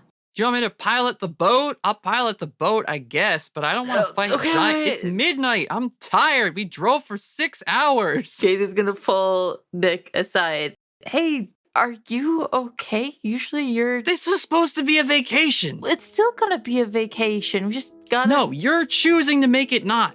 This is their problem. It's not yours and it's not mine. Nick, you know what I do. I can't just ignore this. This is extra normal weird stuff. Usually you're the second person to pick up a gun. Yeah, I'm tired of it. What do you mean you're tired of it? I'm tired of almost dying and then nobody even knows because we can't tell anybody. And that's like the whole point. It doesn't seem worth it to me right now. They're not even headed for Minneapolis. Well, it doesn't matter if it's in Minneapolis or not. There's still people we have to protect. Seriously? He just shrugs. Whatever, Nick. I gotta make a call. Casey just walks away. Okay. Who you calling? Calling Jesse. Your brother? Yeah. And I think effectively this would be a deal with the agency role. Sure. Fuck! Oh no. Ugh. That's a 5. Yikes. What happens on a fail with that move? You are in trouble. On a miss, you screwed up. You might be suspended or under investigation or just in the doghouse. You certainly aren't going to get any help until you sort it out. You try to call through to like Ears HQ and there's like a little like beep and then a pre-recorded message starts. Hello, you're calling the office of Dr. Mindy. Casey Davis, you are suspended from active duty and supposed to be on vacation. Whatever you have to call the agency about, please reconsider. We have other people who can do the job while you take needed time to rest and recoup. Casey's not leaving a voice message. I don't think that mailbox is accepting them. Yeah, it's not leave a message. It's just that's the end of the call. You've been disconnected. So, question for you, Natalie. Yes. Are we doing pre-mystery rolls at all? I wasn't planning on it. Okay. Just checking. Okay. I thought about that Fine. too. I was going to say, we totally forgot about that. Which is on brand for us. I didn't know of a good point to bring it in. Yeah. I thought about it, but I didn't know when to bring it up. Well, sell me on it. What's the beginning of mystery movie you want to try? Connect the dots, which allows me to ask questions throughout the mystery. Yeah, all right. Go ahead and roll. 11. Okay, so you do get your questions. Are you going to ask any of them now? I do want to ask, what do we know is like a demon's weakness? The thing with demons is, at least in the Storyteller Squad's world, the ones that are around on Earth are not actually the big scary ones. They're like the little small fry messengers of the actual big, unfathomably powerful demon lords. And so when you deal with these little messengers, you could technically destroy them with mundane weaponry if you had enough of it. It's just that you didn't really kill it. You just sort of destroyed its material form and like it goes back to where it came from. You said a term for that. What's the name of the place? It's specifically the place apart. Ooh, that's really cool. I love that. Yeah, if you want to ask, Ross and Spiegel about their mission, you can. That's a Kira job. I'm the one that talks to people. Yeah. So you get the basic thing of like demons are killable. It's just they're tricky, they're powerful, and even if you destroy them, you didn't really do it. Could I ask a clarifying question? Sure. Baylor, is he here on Earth? He's the one who sunk us. Yeah. Got it. Okay, so he would be considered not one of the messenger type. He is a messenger type. He's a servant of just a different demon lord than Malthus. Okay. Got it. Yeah, Malthus serves Mammon. Baylor serves Belphegor. Greed and sloth, respectively. And Baylor has the like laser eye that the two agents described as being like a thing Malthus didn't warn them about. Gotcha. Casey will load up on all of her weapons. So Ross and Spiegel head over towards one of these boats and like climb into it and start messing around with the engine. I want Mom to be like, let me. Yeah, if you want to, I guess it would be, do you have a skill for this or? So my idea, I'm gonna hack into the boat. honestly, yes. If this is a modern boat in the way that modern cars are modern cars, such that they are not machines that drive, they are computers that move a car around, I want to try to use my hacker with the dragon tattoo / connection to the primordial signal to basically charm this boat into starting with my sharp. Sure. And I walk up with my burnt ass shirt and my burnt ass coat. I got an 11. Nice. They were like looking to maybe hotwire like a little speedboat with just like an offboard like gasoline motor. Yeah. And you step onto like someone's sailing vessel and just like snap your fingers and it hums to life. I can talk to this one. The two agents exchange a glance, shrug, and hop over onto that one. Everyone else, you can climb aboard. Casey, you're maybe the last one up the ladder as Tommy and Nick come over down the marina docks and start to climb on board. Are you saying farewell? You need a bottle of wine. Technically, it should be champagne. Nick just frowns and says in a gruff way as he climbs on board, I don't want to hear about it. Somebody's got to make sure you all don't die. We've died before, it's fine. That's the spirit. I've died before. Clarification. Tommy puts a hand on your shoulder, Casey. Not tonight, Case. And he'll go and stand by Akira. Marcus found a little place at the bow of the boat where he's just, or is it stern, bow? What's the front? Bow is the front. You played Sea of Thieves, you should know. It's been a You while. fish. Yeah. If any of us should know this. Okay, I don't have a yacht. I'm sorry. That's true. This is probably a bigger boat than either Mark or John has ever been on. Yeah, I think Mark finds a little tiny place on the bow of this ship, and he's just like, He just sits there and is kind of looking around like, I like this. Legs out the little like railing on the front. Yeah, exactly. Yep. Very cute. Mom, I think, is probably driving and will sort of backhandedly say towards Nick without looking at him, you should probably stay up here so you can, sober up. He just flips you off and sits down where he's sitting. Yeah, I think Casey says, fuck off, Mom, and Casey will sit with Nick. Mom, read a bad situation.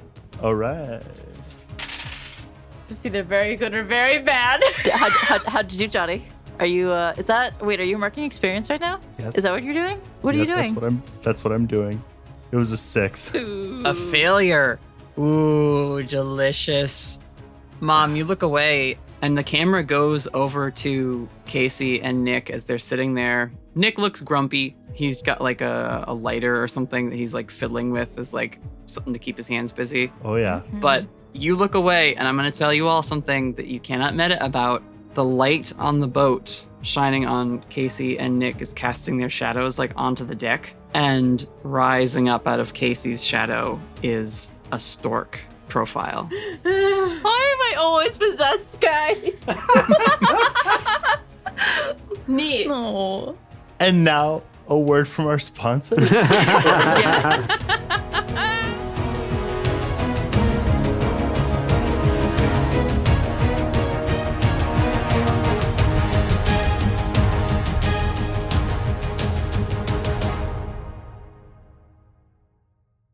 Hello, adventurers. Thanks for joining us for more of our Expanded Universe series.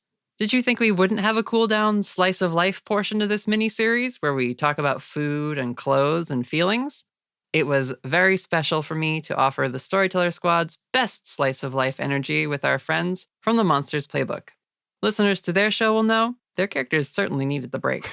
Yes, we do. I mean, no. Hey guys, thanks for joining me for the midreel. Yeah. Yay, happy to be here. What she said.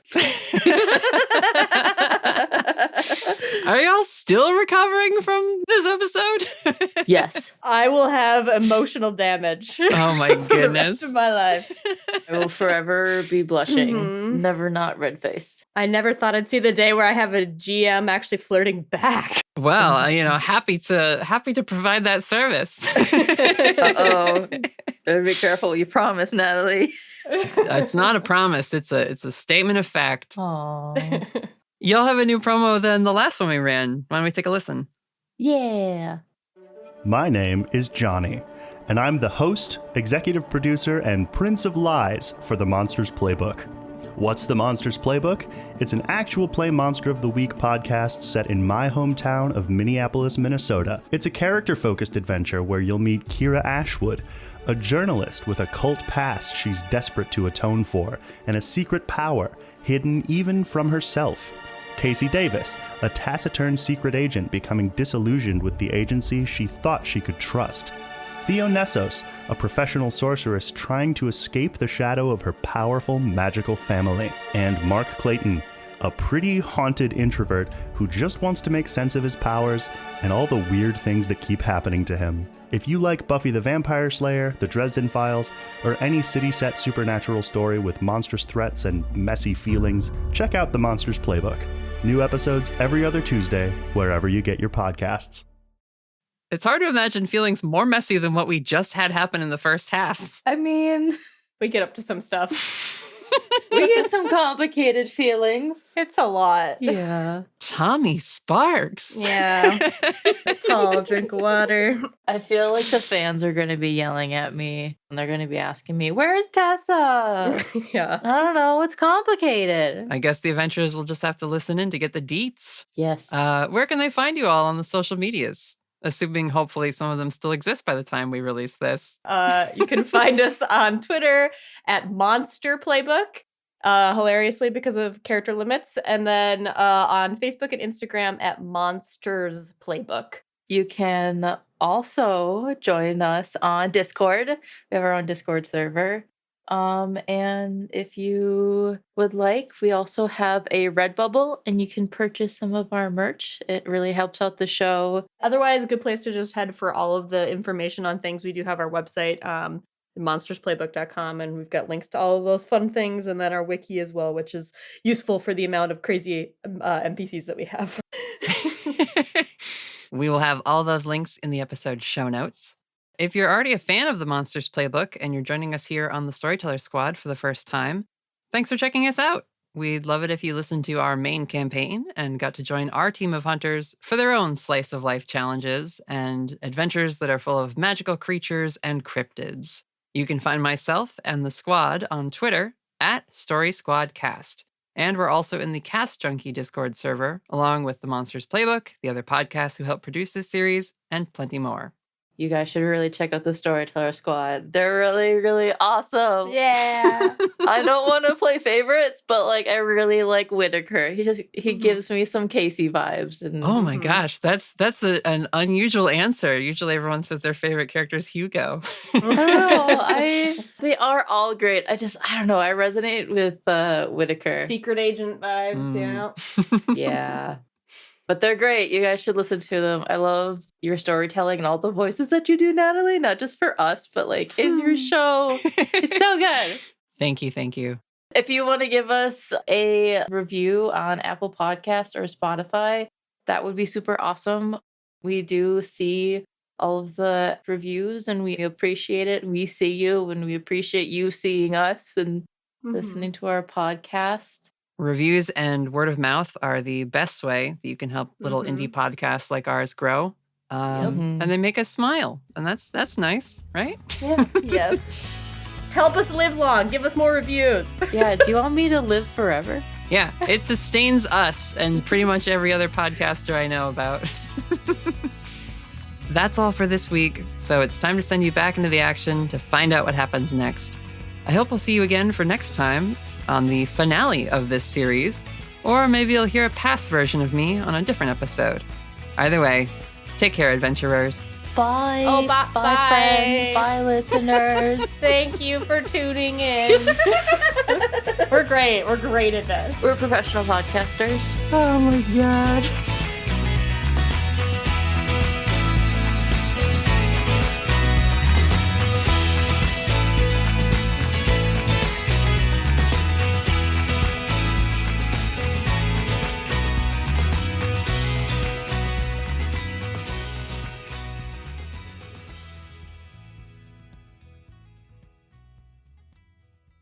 Mark, you're up at the front of the boat.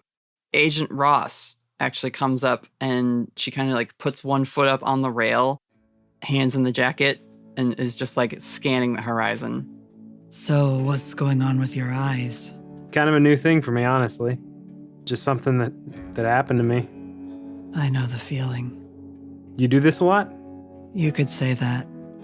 It's kind of my job. Well, not this in particular, but...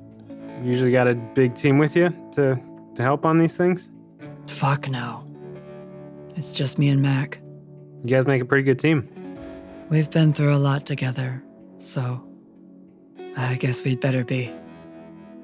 These guys too. We've seen and been through more than any of us thought we'd go through, but yeah, I don't know. That's kind of reassuring. I was afraid you all might have come out here just to die. Yeah, somehow we make it through. Well, I'm gonna see the best you've got once we're into the thick of it. Oh, we'll bring our stuff to the table. Cool. Just don't light me on fire. He does this like awkward like fist bump thing to you, like, let's do it. Are you asking her to do a fist bump with you? Yeah, just like, yeah, we got this. She does not. She just raises an eyebrow and turns her attention forward again out at the water and mutters, "Oh my God." I think Mark goes, probably didn't do that right. Kira will end the scene with you and Tommy. He's scanning the water as well, and just has a very like dark expression on his face.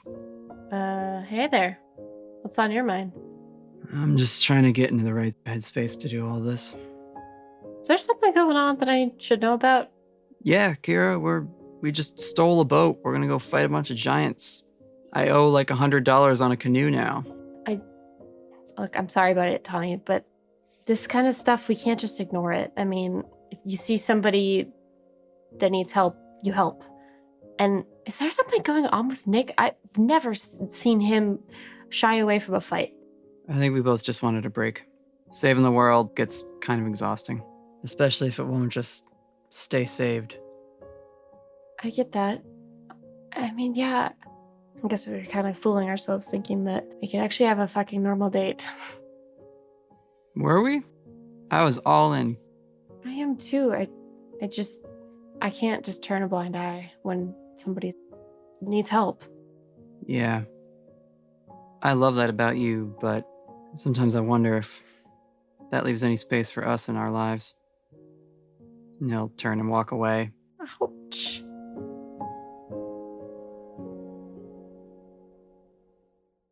Mom, you are piloting, we'll call it, this boat with your control over electronic things. As you guys are cruising along, the water is pretty calm, but suddenly the whole boat is like bumped to the side by something. Okay. And you feel something impact the hull, and the whole boat kind of skips up in the water for a second and then splashes down.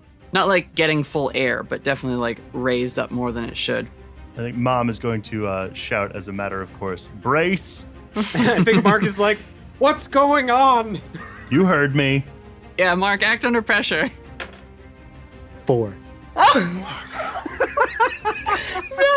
love it. I'm gonna die. No, you're okay. Ross was right there next to you, and she just got a 13 on protect someone, which is advanced for her in this one shot because y'all are so high level, I got to boost Hillary and Max stats so they could hang with y'all. So she grabs you and says, "Hold on, kid. Waters are gonna get rougher than that before we're through out here." And she'll lean you against the railing so you can hold on tighter. Something I forgot that I have. As the gumshoe, I have Occult Confidential, so the first time in each mystery that I observe a monster, minion, or phenomenon in action, I can ask one question from the Investigate a Mystery list. Sure. Can I ask, of these giants, what can they do? Well, the most important thing is that Baylor is, from the brief glimpse you got of him, Mom, when you and Ross and Spiegel first attempted to try and engage with them, they are a giant that has like a very heavy set brow where like the brow actually closes over one eye and maybe there's like an eye patch over it, but the other is this like big bulging red veins in it sort of thing that fires a destruction ray out of it. Okay. So that's like a really big thing to know about now. Some of the giants are carrying like big old-fashioned weapons, clubs, axes, hammers. And aside from that, they're just really fucking big and strong and scary. Yeah. So that's what they can do. Okay. But as you're moving along, you don't see any giants nearby yet. You haven't been on the water quite long enough to like catch up to them. And you feel, again, bumping it from the back this time and sort of dipping the nose low. Mark and Ross get sprayed a little as the foam kicks up. Something keeps impacting your boat. Spirit Scout, you want to tell me what's down there? Yeah. I'll take a look. I think Mark looks over the edge into the water. Okay, this uses the sight. Yep. Then read a bad situation. Or actually, no, investigate a mystery, since you are looking for a thing. Okay. 8. Okay, hold 1. What is it planning to do?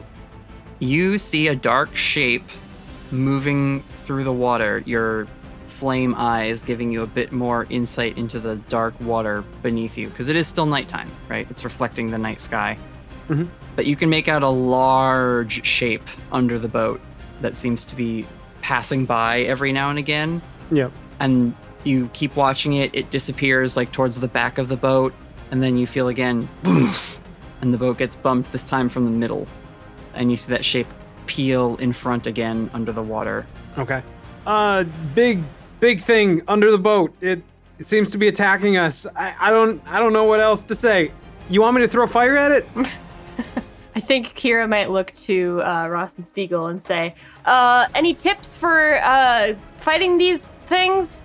Spiegel looks to you, Kira, and says, "I don't know what it is, but it sure as hell ain't no giant. You'll know when we see those guys." And he kind of runs over to the side, trying to see if he can make out anything. Ross, meanwhile, calls back to Mom and she says, "Slow us down. We can force it to breach." It's exactly what I was going to try to do. I think just by putting a hand over the sort of control panel, the boat will slow to a calm stop. Okay. Just idling there in the waves. The boat equivalent of slamming on the brakes. Mm-hmm. Mark, you see as the sword on Ross's back starts to glow with that bluish white light again, and the wrappings on it all fly off it, line up her forearms, and she pulls it from her back and kind of shines it at the water, almost like a spotlight, putting light down amongst the waves, trying to see what she can see in the dark. Can Mark try to help out with that? And he's going to try to make a ray of small flames to just kind of like go over the area or whatever to kind of really lighten it up. Sure, yeah. I mean, you could probably just like project a fire blast out into the air and it would cast light down. Right. Just roll magic for that. Sure, just to make sure nothing bad happens. Or to make sure something bad does happen. 10. No glitch, you can make some light, and you see that dark shape does start to make like a long curving loop a little ways out and then returns coming towards the boat. And you're almost afraid it's gonna like ram right up onto the nose of it, but it seems to slow and peek out of the water. What you see is this massive, scaled, very wide set jaw and a bit of a shell cresting up behind the head as this leathery neck sort of extends from it, and these big flippers tread water, and like it rocks the boat because it's so huge, but it is not attacking the boat anymore. And there's just this sort of like Okay. Can I occult confidential real quick and ask, what sort of creature is this? This is definitely a spirit, although it is much more massive than the kind you have encountered in the past. And it seems to be some kind of turtle creature. Can Mark open his Skynet with everyone? I call it Skynet. Telepathy. Telepathy with everyone and speak to this creature? Sure. What do you say? What do you need from us? And you hear this low, guttural rumble. But the voice you hear in your head says, "Humans, you must turn back. There are giants in the lake." Holy shit, Natalie. Hot damn. Like Mom will step forward and sort of like put a foot on the rim of the boat and be like, "We know. We're going to stop them." "Not aboard this vessel. The beast Baylor will blast you to smithereens with his evil eye. You do not stand a chance aboard something so fragile." You offering us a ride? I was literally thinking the same thing. I know, so was I. You see the turtle spirit turns its face and the eye like zeroes in on you, Mom. "Who are you to demand this of me?" I'm not demanding. I have no quarrel nor authority over you. I am Mom, he of the invisible family. I am empowered by and serve the sentient earth. A servant of the Great Spirit.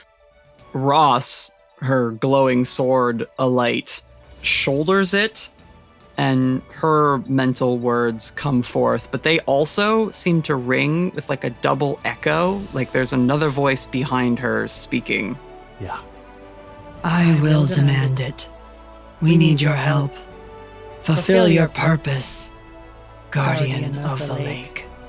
Mark, with your telepathy active and your sight really blazing, Yeah. you glance over at Ross and see, while she's holding the sword with it lit up like this, Yeah. there's like a ghostly figure of a different woman standing behind her with her arms folded, sort of featureless in that it's emitting this ghostly light, and so it's hard to make out like the details of their face, Sure. but just like tall, thickly braided hair, old looking leather armors and things and furs. And the turtle spirit says, "One of the Tuatha de Darnan. I have not seen the likes of your kind in ages. I am the Beast of Busco, and I am at your service. And I think Mark looks at this other figure and just, without even realizing that he's saying it, he just goes, Who are you? The ghostly figure turns and regards you, Mark, Hmm. and then just looks back at the turtle spirit without addressing you at all. But you do hear the turtle as it dips under the water and then surfaces with its shell next to the boat. Hurry, humans! Aboard! We pursue a dangerous enemy. Cool. And I think Mark's like, do we go on? Mom's gonna walk out before you. Ross just leaps from the front of the ship to the back of the turtle's shell. She's ready to go. Mm-hmm. Did we get this turtle spirit's name? He said he was the Beast of Busco. I know the Tuatha De Danann from the One Iron Druid novel that I ever read. I want to ask, what sort of creature is this? Are you asking specifically what Mom might know about that particular group? I think that's the only way I would be able to ask this question, because this is like, oh, so you're like literally a Valkyrie? That's what I'm vibing here? And Mom doesn't have the sight, right? No, Okay. but he definitely heard Beast of Busco say that. Oh yeah, no, Beast of Busco wasn't saying that quietly or anything. Seems like the Beast of Busco never said anything quiet in his entire life. Yeah, unless he was in a different life smoking a pipe with a hobbit. Yes, that's what they used to call me.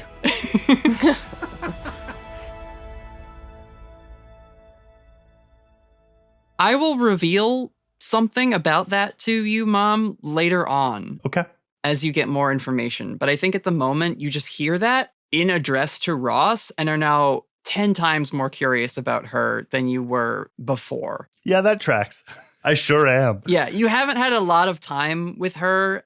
She did make her sword glow and she seems to have that weird telekinesis with the wrappings around it and stuff. But you haven't really seen her cut loose yet because again, Baylor looked at your ship and blew it up. Yep. I think as she displays more of her abilities, I'll start to hint at things that Mom might be putting together. I think that makes sense. Yeah, that I'll be able to put those into evidence columns in the spreadsheet of my mind. Yeah. So yeah, Mom will also slightly less coolly than Ross, but still pretty cool, hop off the boat onto Busco's back. Mark is going to just follow, just jump on. Mm-hmm. And I honestly think Mom will reach a hand out to Casey. Just half professional, half business like. Are we sure about this? In case he's gonna kind of look between the boat and the turtle at the dark water below them. Tommy climbs on top of the railing. You see his nails are starting to grow a little longer. That's my boy. And he looks over at you, Casey, and says, "You wanted an adventure." And leaps off and also lands on the shell of the turtle. Last time we took a boat up against this guy, it didn't turn out so well. Thinking maybe old Busco here can give us an edge. My shell is as thick as iron. I will give you a seaworthy vessel to fight from. It's not exactly what I'm concerned about or worried about. Do you have a fear of open water? No, I didn't say that. Fear of riding on spirits? No, I feel like you're lying to me, Casey. you don't know. Kira's gonna hop onto the turtle. What's Nick doing? Nick honestly is so are we just gonna ditch this boat we stole? What's the plan with that? Higher stakes, amateur. Can we just drop the anchor? Somebody will come out and get it. It's better than leaving it afloat and crashing. Yeah, I suppose there would be an anchor.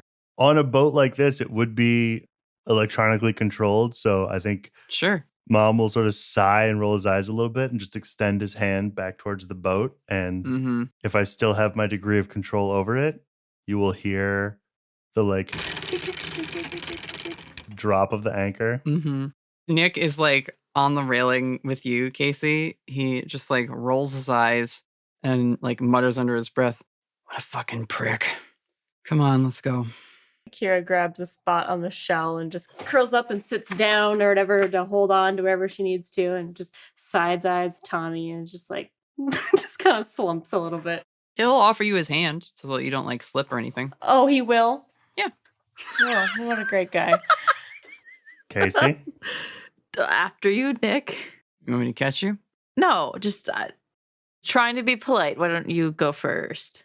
No. Hop off, climb down like the side ladder on the boat and jump onto the shell. You are going to get the arm of a charred suit jacket reaching straight towards you, Casey, saying, "Here." Casey will grab it and jump. With a sort of military precision, he'll like pull you onto the shell of the turtle. So I know, does Casey have a fear of open water? I mean, if she has an extension of you. Shut the fuck up, John. Spoiler alert, spoiler alert, spoiler alert.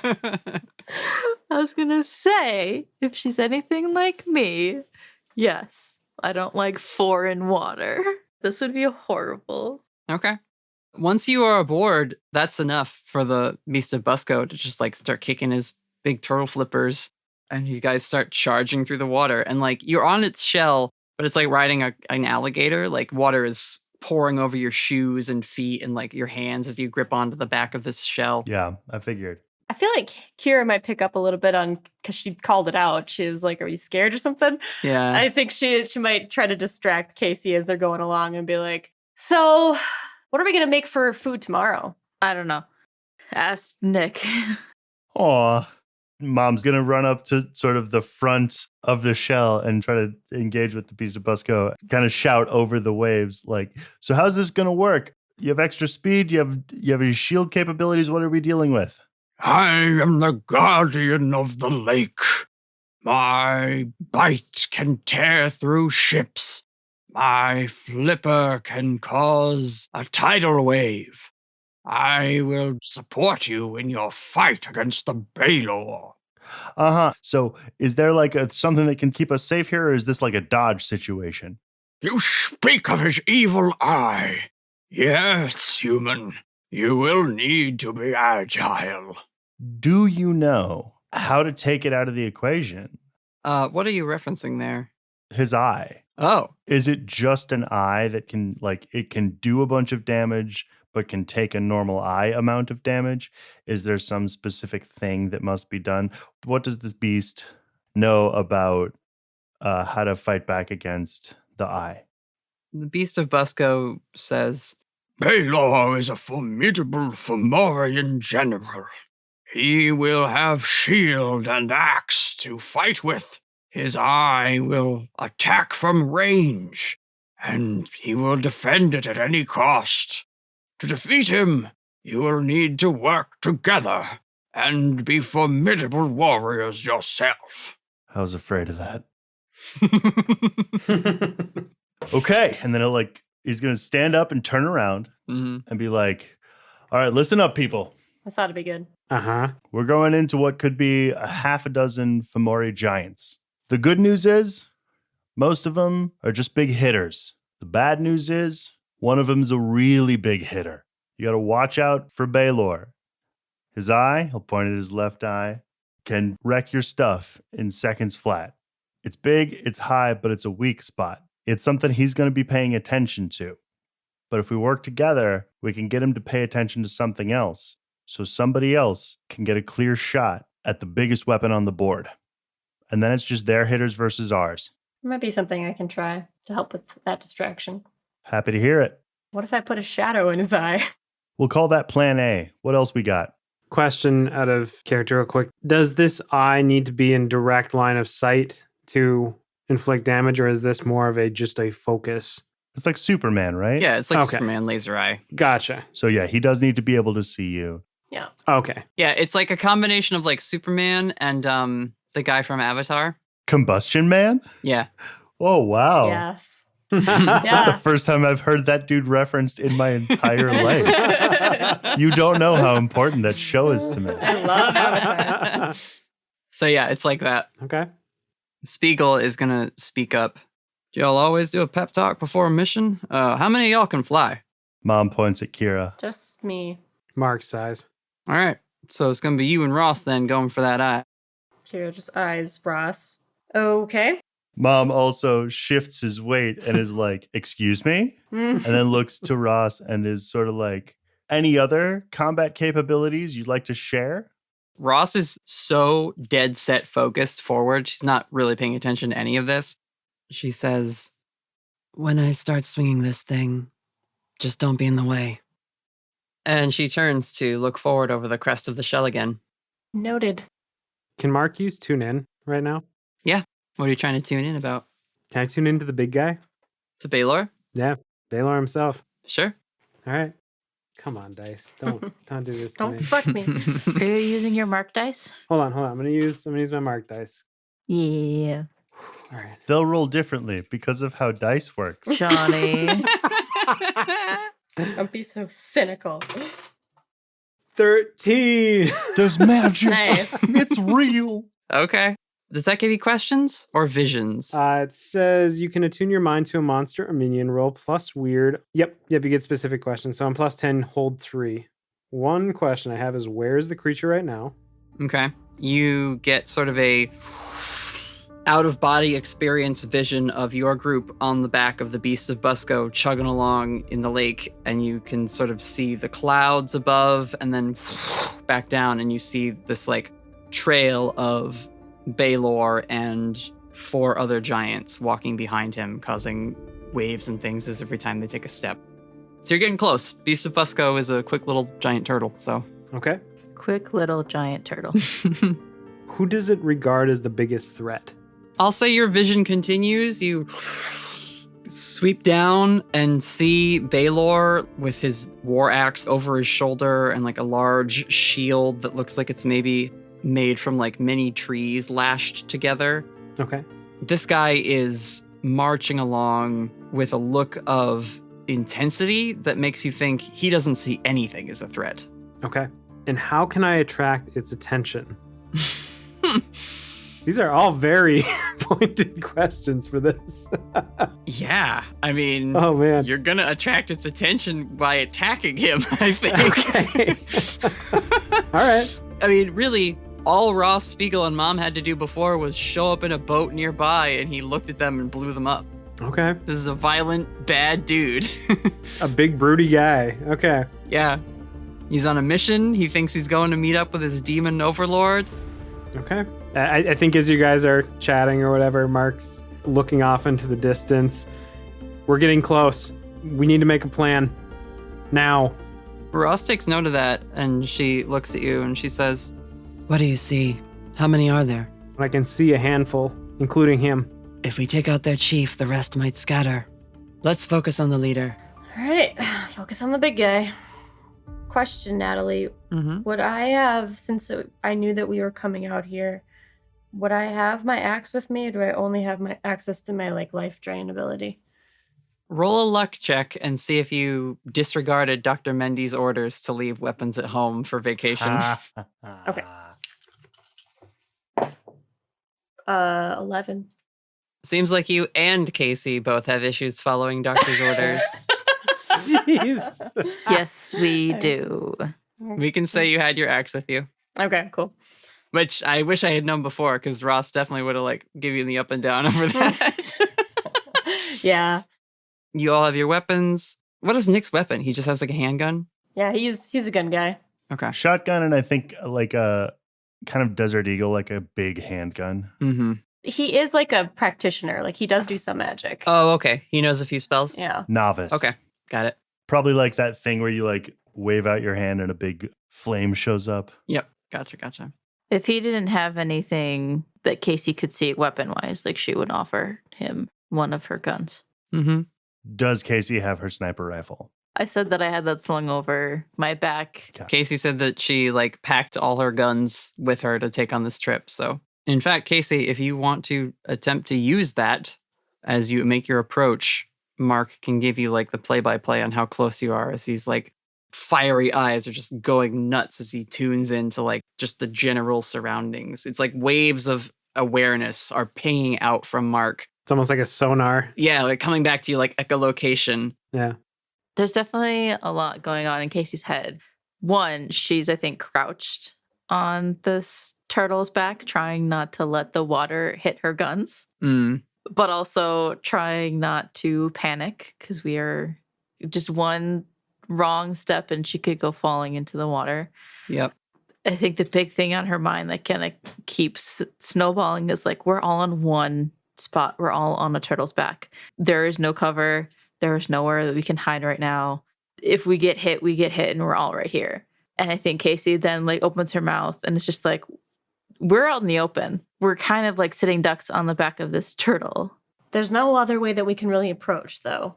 Actually, there's 3 other ways we can approach. Then share, please. I have a plan. Is this a move? It's not. Okay. It's just Mom. Because there is a move called the man or woman with a plan. So I wasn't sure if that was a lead in for. I know. And I really wanted to have it, but I don't have it. And it wouldn't have helped me anyway, because it's not something I have done. It's something I want to try to do. Okay. And I don't know what we'll roll here, but here's what I want to do. And it's very complicated. Okay. I'm going to tell you right now, it's a cool roll then. All right. So let me explain to you what I want to happen. Basically, what I'm trying to do is a triple blind, because what we got to do right now is take the king off the court.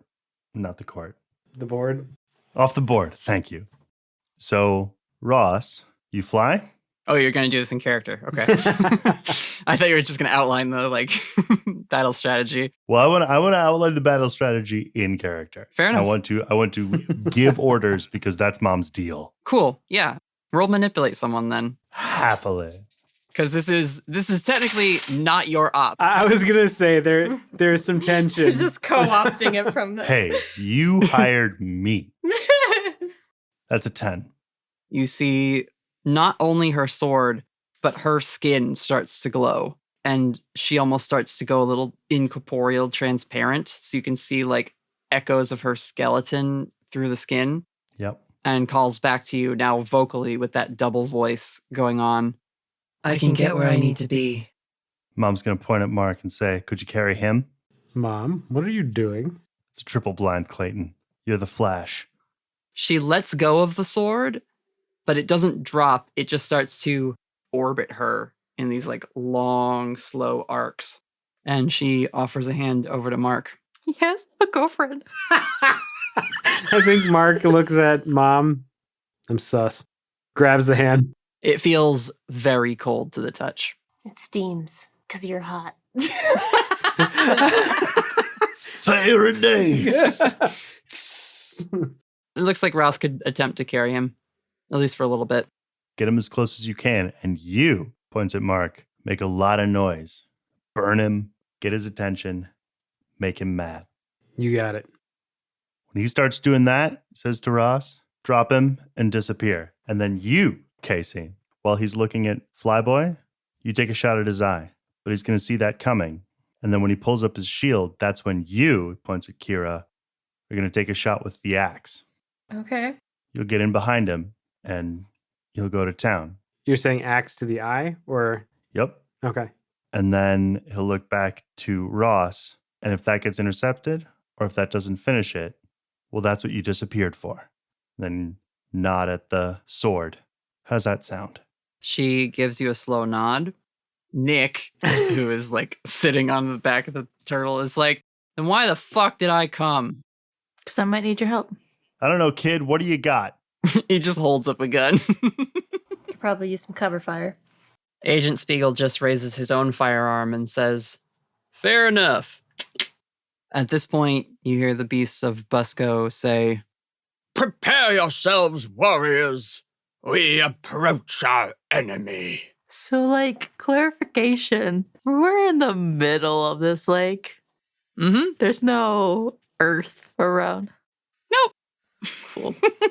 Yeah, how are we supposed to even attack this thing if we can't go underwater? Do you want to go underwater? Well, because that's where he is, right? Or where is he? No, they're so big that they're like waist deep in this thing. They are walking in the lake. Oh, sorry. For some reason, I thought they were like underground. Nope. Okay. So Mom's intention is to have Mark grab attention over here, Casey take a big clear shot as good as she can over here. After the giant turns to defend against that shot, Kira to take a shot from the other side. And then when that's happening, Ross to come back from the initial side and do something with her sword. It's a pincer maneuver for sure. I was going to say, let's not miss any rolls, guys. My question is would that be considered an ambush for me? It certainly would be an ambush. Beautiful. Mhm. And as far as that is concerned, that is the end of your time for planning. Time to start rolling. Yeah. All right. Let's do it.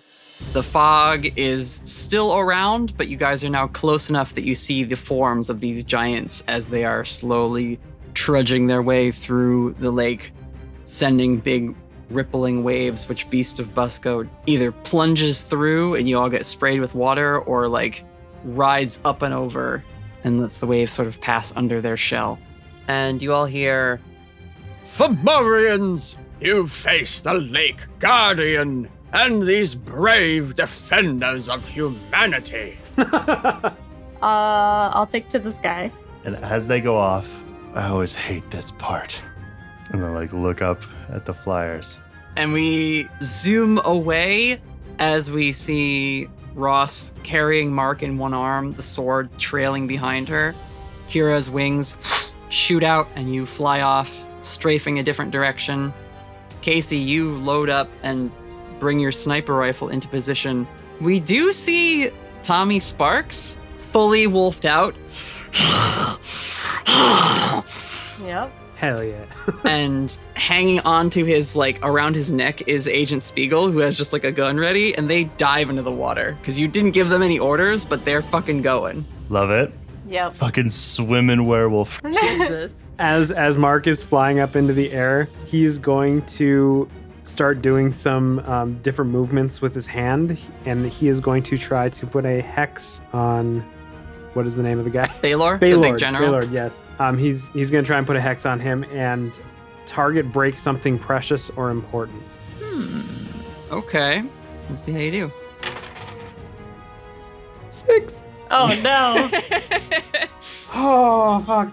I love it. I love it. Mark, you're ready. Mom gave you a plan. I got This this. cool goth lady is like carrying you through the air. It's the first time you've been able to fly since your wings were given up. Aww. I'm a little too focused on the fly. And you go to cast this hex at this giant who just turns with this like real scarred and gnarled face, big braided beard, and just this sickeningly yellow-green eye with reddish veins, locks onto you. Yep. And your magic goes out, and you see this like green swing, like in the very tiny like cornea of the Oh, fuck. of the eye, and you hear this bellowing voice.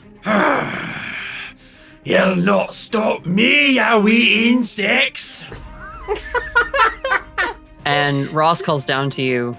Did it work? No. Shit. I'm locked in now. Like, Drop him. this thing is on me. Drop him. Drop him. That's a failure with magic or just a hex move? Well, technically, the hex move happens every time you roll use magic. So, what's your glitch then, I suppose? Or no, a miss on magic is magic goes to hell. Yeah. Or you lose control of it. So, yeah, your spell just fizzles. Now this giant is like tracking you and Ross as you start to move. Shit. Keep moving. Keep moving. You see Baylor's eye starting to grow brighter and brighter as it looks like it's charging up. If you need to, drop me. Do you want to break both your legs? Hang on. And Ross lifts the two of you higher into the air as quickly as she can. I was going to say that Casey's been like lining up the shot and trying to follow it and just waiting for either Nick or Mom to tell her, go ahead. Take the shot. So, hell yeah. That's going to be a 13 advanced move. Ooh. And then I also have precise strike, so I get to roll tough to see how much additional harm. Mm-hmm. Goddamn. Casey Davis. Casey Davis coming in hot. That is 10, so that's going to be an additional 2 harm. Okay. So it's 4 harm from my sniper rifle, and then an additional 2 harm from sneaky, since it's an ambush, and then an additional 2 harm from precise strike. So a total of 8. Well, hang on. You have the advanced move, Oh, and you're going to double it, right? oh. Yeah, so 16? 16 harm from Casey Davis as you just line up your shot. Oh my god. You hear a voice in your mind whispering in your ear, Casey. I'm such a fan of your work, Miss Davis. Uh-oh. Casey like whips her head away from her shotgun, Do I know distinctly that it is in my head? If you look around, you don't see Malthus anywhere. Casey's just looking around and... Did you hear that? The bullet flies towards Baylor. Now, because we want to have this fight be exciting, Baylor is going to fire the laser at Ross and Mark, but one of the other giants steps forward to join his leader in battle. The bullet obliterates this giant's face. Oh my god. Oops. Casey, you just one-shotted one of my giants. Hell yeah. But I am not going to let you take out the monster in the first round. It's okay. It's not my first time. Good job. That was a lot of fucking harm. Oops. There's 3 of the normal giants and Baylor left. If we're following the plan, Kira is supposed to come and attack the eye at this point, and I think she would be doing that. Correct. Yeah, you're up, Ashwood. Before you come in and make your attack roll, I'm going to have Ross roll act under pressure to avoid getting hit by the laser. 7 plus her cool is 10. Cool. Nice. So yeah, the laser streaks out into the night, and she does the Spider-Man thing where she just like tosses you, ducks under the laser, and then you're like, ah! She swoops in, catches you, and the sword Mjolnirs into her hand, and she starts to like make a different approach at the different giants. Sweet. Holy shit, that was close. Oh god. Oh man. So yeah, Kira, you're continuing with the plan. Come on in and Yeah, I'm gonna come in swinging with my axe and try to drive it right in this fucker's eye. Straight to the point. Well, that's a 12 advanced move. God damn. Nice. So I think she would do double harm also in this case, which her axe, I think, does 3 harm at this point, so it would just be 6 harm. Cool. You come in, and this gambit, right? It's hard for him to dodge or have the luck of like having 3 attacks on him fail. So you slice into his eye with your axe, and he screams in pain. They're swarming me like hornets, boys! Do something! That is a kick some ass roll. So, Kira, you slash at his eye. It does seem to damage it, but you see it just... You're right there. You're going to get hit with it. Yeah. Oof. The evil eye does 5 harm. I have 2 armor, Okay, so it's 3. gotcha. Is it possible for Casey to protect Kira? How? I want to shoot a bullet at Baylor's tendon that's in the back of his knee, making him like, not trip, but like, Drop down? yeah, so that maybe it goes wide. Can I do that? Sure. Okay. 10. Okay. What's your 10 plus effect going to be? So is he mostly focused right now on Kira? That's who he's firing at and who you're trying to protect, so... Okay. Right before Casey maybe takes the shot, she's just going to say, get ready for all eyes on us. And I want to take the all impending danger is now focused on us. So hopefully giving Ross and Mark and Kira and wherever the fuck Tommy is an opportunity to attack. So you fire a shot. Because you're kicking ass, Kira takes the laser. It also would be really hard to dodge it. Like, you know what I mean? Like, he's right there. But as he, like, sinks down on the one knee, clutching where your sniper blasts a hole in the back of his leg, he shoves his war axe into the waves and then turns his head to look at you and says, I see you now, you cursed whippersnappers! Ye dare to challenge me? Riding on the back of an overgrown turtle of all things! Well, won't have it! and he's gonna fire his death laser at you all. Good glory. Busco, evasive maneuvers. So, clarify, Kira still took that harm? Yes. Okay. Well then, as he's doing that, I think she kind of will loop around to the back side of his like head, so that she's like flying on the backside and do whatever harm you were gonna do to them. So, Mom, you call out evasive maneuvers, and Beast of Busco says, Hold on, I'm going to dive. and the shell of the turtle just goes under. Deep breath, people! I need everyone on the turtle still to act under pressure. Yeah, I definitely think Casey like grabs Nick and like tries to press us as close to the turtle shell as possible.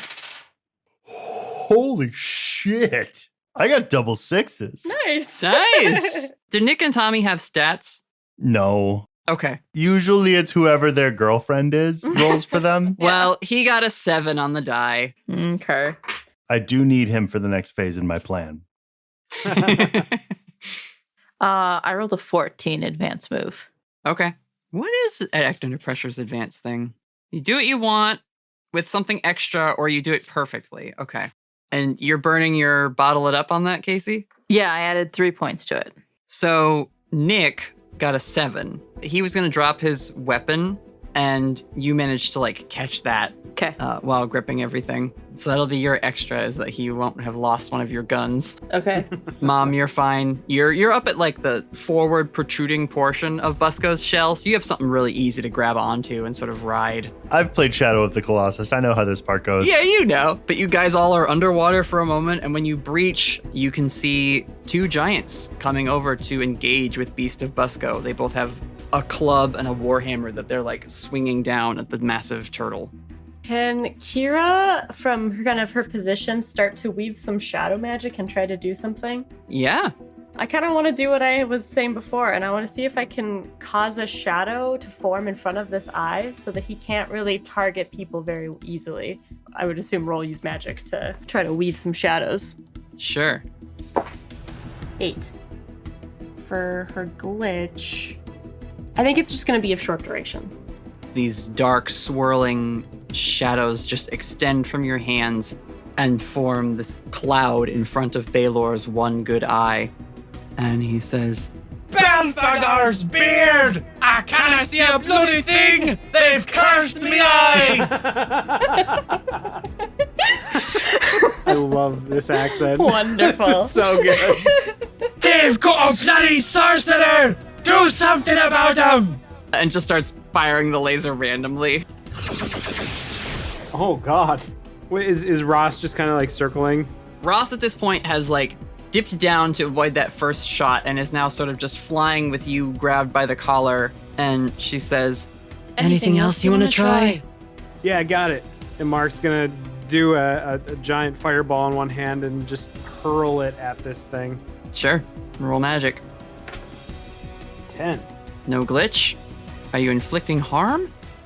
Yeah, magical force, 1 harm magical close, but yeah. Do you have anything that like ignores armor or like is like a additional damage to your magic? Nope, not currently. Okay, then you whip this fireball at the giant firestorm explosion, but you see as he like pulls away his massive shield of just wet wood and trees that it appears to not have affected him. Oh, damn it. One bit of fire harm is not going to get through this giant's defenses. Yeah. That's too bad. But as he pulls away, Ross can see that his eye is darkened. And so she says, Don't fizzle out on me. This fight's just getting started.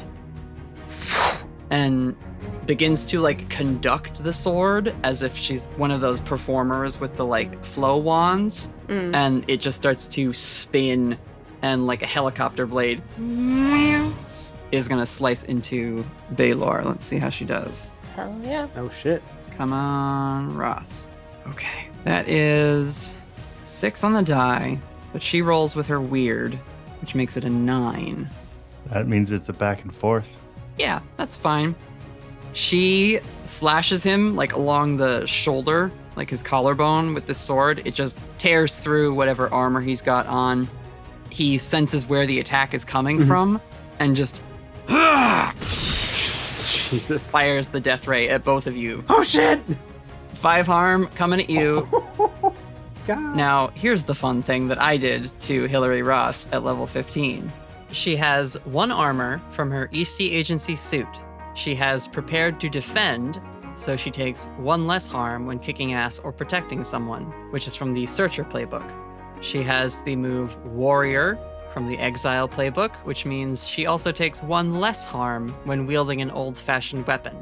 And she is partially a ghost, because she is the Monsters Playbook as her base, so she has the Immortal trait and will suffer another 1 harm less. So she's fine. Yep. Totally normal.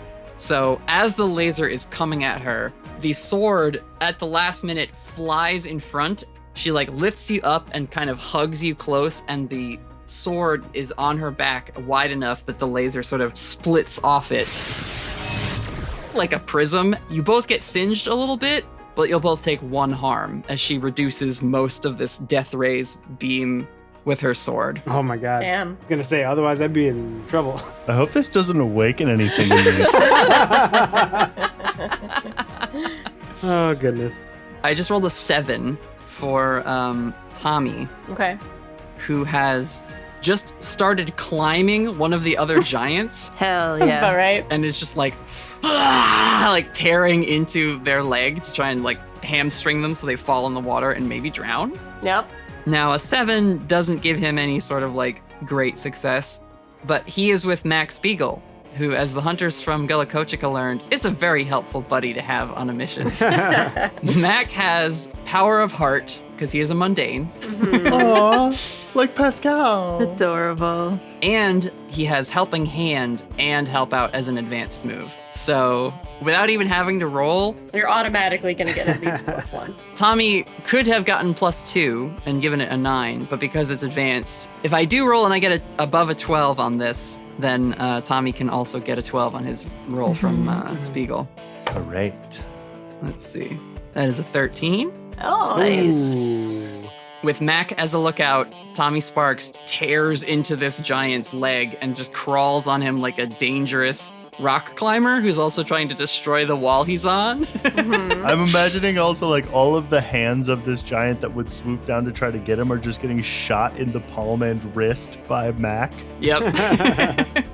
So the success on that is going to be that they're going to not take any damage. And I'll say Tommy does 3 harm? Is 3 harm a werewolf attack? I think like with claws, yeah. It's 2 or 3 yet. So they do some harm to this giant. That's one giant that's going to be kind of engaged with them and not dealing with the rest of you. But that means there are still the 2 who I said were attacking Beast of Busco and everyone there. Mm-hmm. What are y'all doing in response? Mom is going to go up to Casey and like get right in her face with like the water matting the hair to his forehead and face and be like, don't stop shooting. And then he's going to walk over to Nick, who I imagine is coughing up a good deal of water. Mm-hmm. He's clinging to the shell. I heard you do magic. Can you fire these up? And pull out a couple of bullets.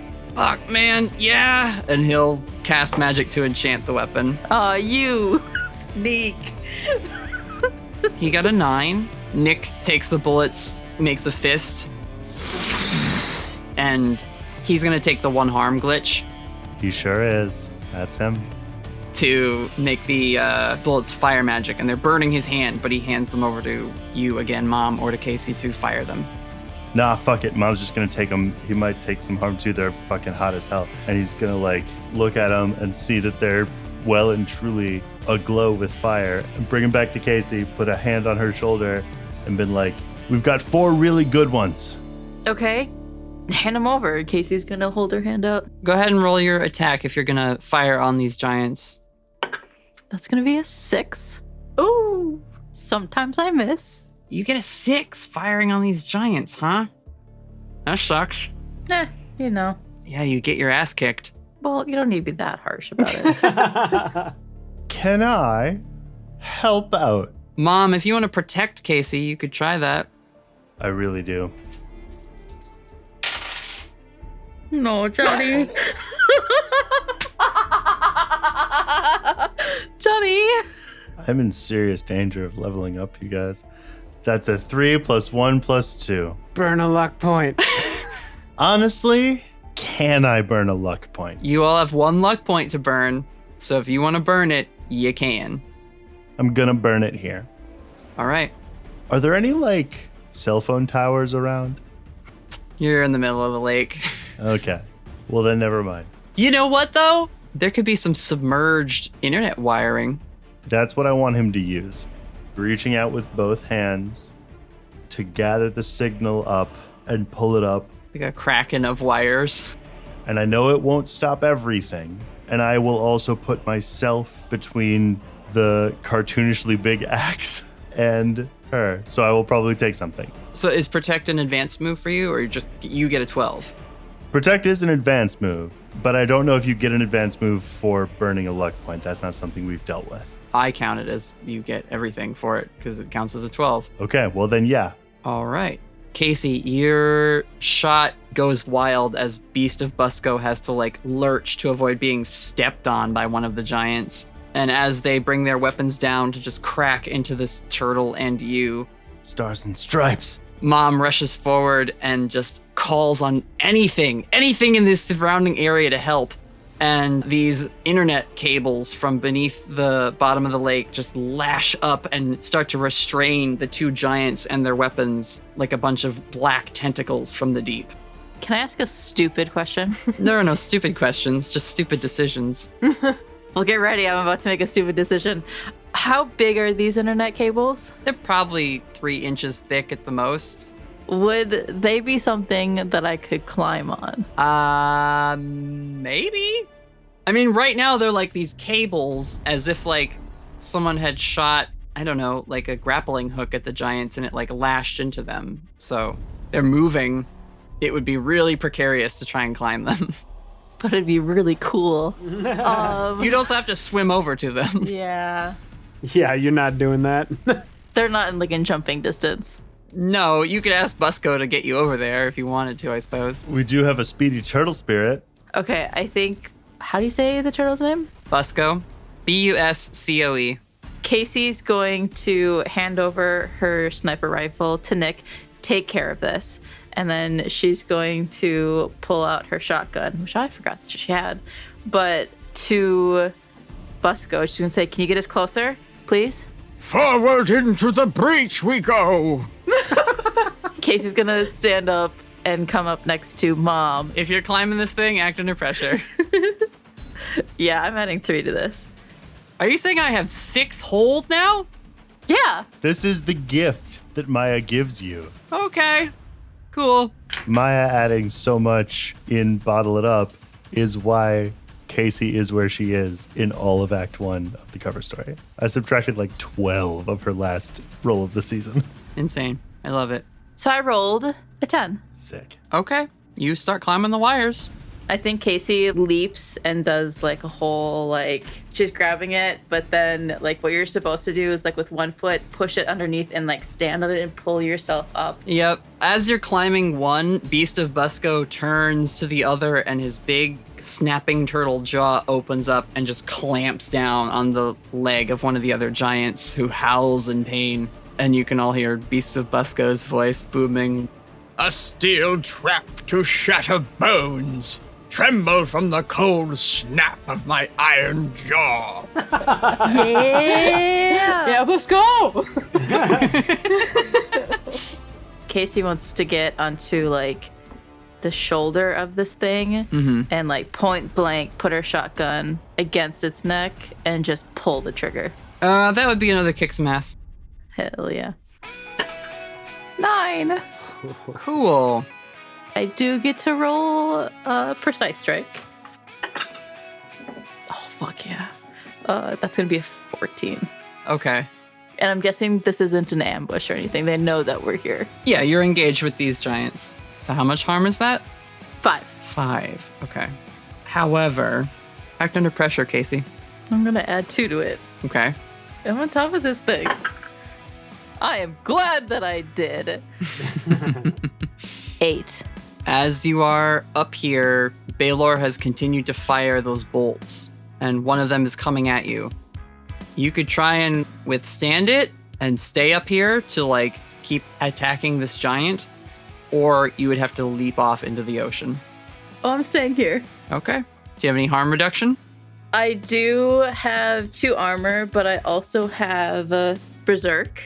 So no matter how much harm I take, I always keep going. During the fight, the keeper may not use harm moves on you, and you cannot die. So 3 of the laser harm will come through, and you'll take that. Let's jump back to Kira and the crew attacking Baylor and see what we can do about those lasers. Yeah, I think Kira, she wants to stay out of this thing's eyesight. She's going to stick behind his head, and she's going to, from range, she's going to use her life drain attack on Baylor. Cool. Which is just a kick smash roll. 8 again. So that does 3 harm. That ignores all the armor. I don't think it ignores armor technically. Okay. It does some harm. You'll get 2 back. Okay. Mark, Yeah, Ross and you are now like up in Baylor's face. I love this. She's ready to attack again, and she says, You've got to have something besides that fireball, right? I think so. Johnny, do you remember my claws that I had? Claws. When I became the monstrous, I had claws for a brief moment. Yup. Can you describe those again? Was it? I literally think it just like came out of my skin, Wolverine style. In keeping with the rest of your situation, Mark, they kind of originate at the wrist and they like go out about twice as far as your closed fists do. Okay. I think there's a pair on each arm, and they are that same kind of semi-translucent static as your wings were. Okay. Is that something I'd be able to combine with, well, with fire magic, essentially, so it becomes basically 3 harm? If it was me, it would be use magic to infuse it and kick some ass to do it. that makes sense to me. Okay. I'm gonna try that, and then I'm gonna say to Ross, how close can you, well, I guess we're right in this space. Can you get me closer? Listen, Ross is a professional monster hunter. If you make claws in your hands, she won't even ask you. She'll just toss you at Baylor. I love it. I literally want me to be thrown and to just go down this thing's face. Just rake down his face. Exactly. Cool. So that'll be use magic to get them aflamed, and then we'll see how much damage you do. 13. Your claws appear and ignite in fire. And then kick some ass. Think you can throw me at him? You're already sailing through the air. I just wanted a line, okay? That would be a 12 advanced move. Nice. How much damage then? 6? Or are you gonna avoid taking harm or something? No, I think I'm gonna do more harm. Okay. 6 harm to Baylor. Baylor's face. Specifically his eye, but yeah. Mm-hmm. You definitely slash at the eye. It's searing now. The part that your claw hits kind of bubbles and steams, and you are now like sort of gripped to his beard, essentially. You're like hanging on to him now. And you didn't avoid taking any harm. So Oh boy. I have a question. Is the shadow still on his eye? yeah, it is. Does that like affect the accuracy or how much damage in any way? It does affect the accuracy. Also, Mark is like on his cheek, so like he can't even look at his own cheek to laser Mark right now. Yeah. But what he will do is reach up at you with a hand, and he just pulls you from his beard. Probably takes a few hairs with it, but like pulls you out of him like a tick, and flings you into the water. Oh. He definitely crunches you a little bit for 3 harm. Oh. God damn. Can Kira actually try to like catch Mark in midair since she's flying? Do you want to go protect him? Yeah. Okay, good. My protect someone's not that good, but I rolled a 10. You see Mark screaming as he just barrels through the air in a clump of giant beard. Mm-hmm. You fly after him to go grab him and keep him from hitting the water and being lost. Does he skip across the water a couple of times? No, because she catches him first. Okay, good. Okay. So you don't hit the water at all, Mark. No. But now that Ross doesn't have to worry about like holding on to you, she sees you do the claw thing and then get thrown away and was maybe gonna go get you, but sees Kira dart out like a little dark bird, flying out from behind the giant's head. So she grins and says, Not bad for a bunch of locals. Yeah. and her sword, she's going to grab it and then whip it at him. She got an 11 on the die, plus her weird makes it 14. She also has advanced move on kick some ass. Hell yeah. So she will throw that sword forward and gouge him in the eye with it. Oh, man. Heck yeah. She's got devastating and ancient fighting arts. She has a lot of the same moves that Kira has later, too. So her 6 harm will become 12. Nice. Baylor is looking rough. Good. Tommy and Spiegel are dealing with their giant, Yep. ripping at its throat, like, Mac sees Hillary kicking butt against the general. Hell yeah, partner! Kick his giant ass! Blam, blam, blam, blam! Just fires point blank into this giant's face that he's on top of. Cute. Baylor sinks into the water up to his chest as he drops to his knees, clutching his face. Ah, my eye! His massive axe drops into the lake as he's holding one hand up to his face, the other out ahead of him in a pleading gesture. It's not possible! I know that sword! The sword of King Arden! He's been dead for centuries! How did you come to possess it? Ross holds her hand out and the sword comes back and lands in her grip. And she points it at him and says, I am Orden's bane, heart sworn of the first light. I killed King Orden when he betrayed me, and have lingered in this world that I might enact extinction upon your kind. Surrender your forge tools in service to me, Fomorian scum. and Baylor cries out in anguish. I yield! I yield! I'll serve! Whatever you ask!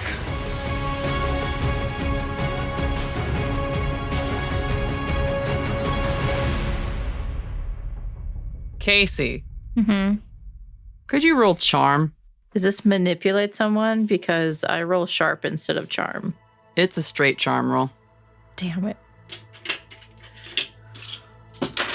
That's gonna be a 6. You hear that laugh in your head again. Oh,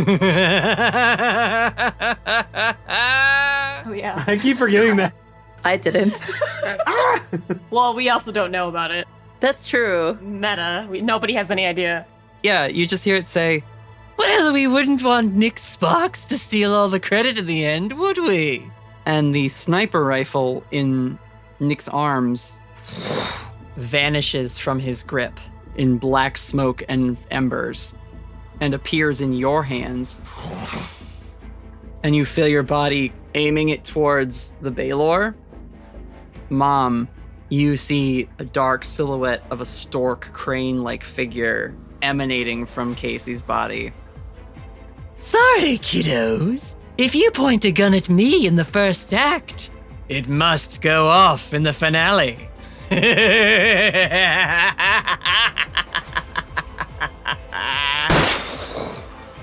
Casey, you fire your sniper rifle under the influence of Malthus, the demon of firearms. Yeah. Appropriate.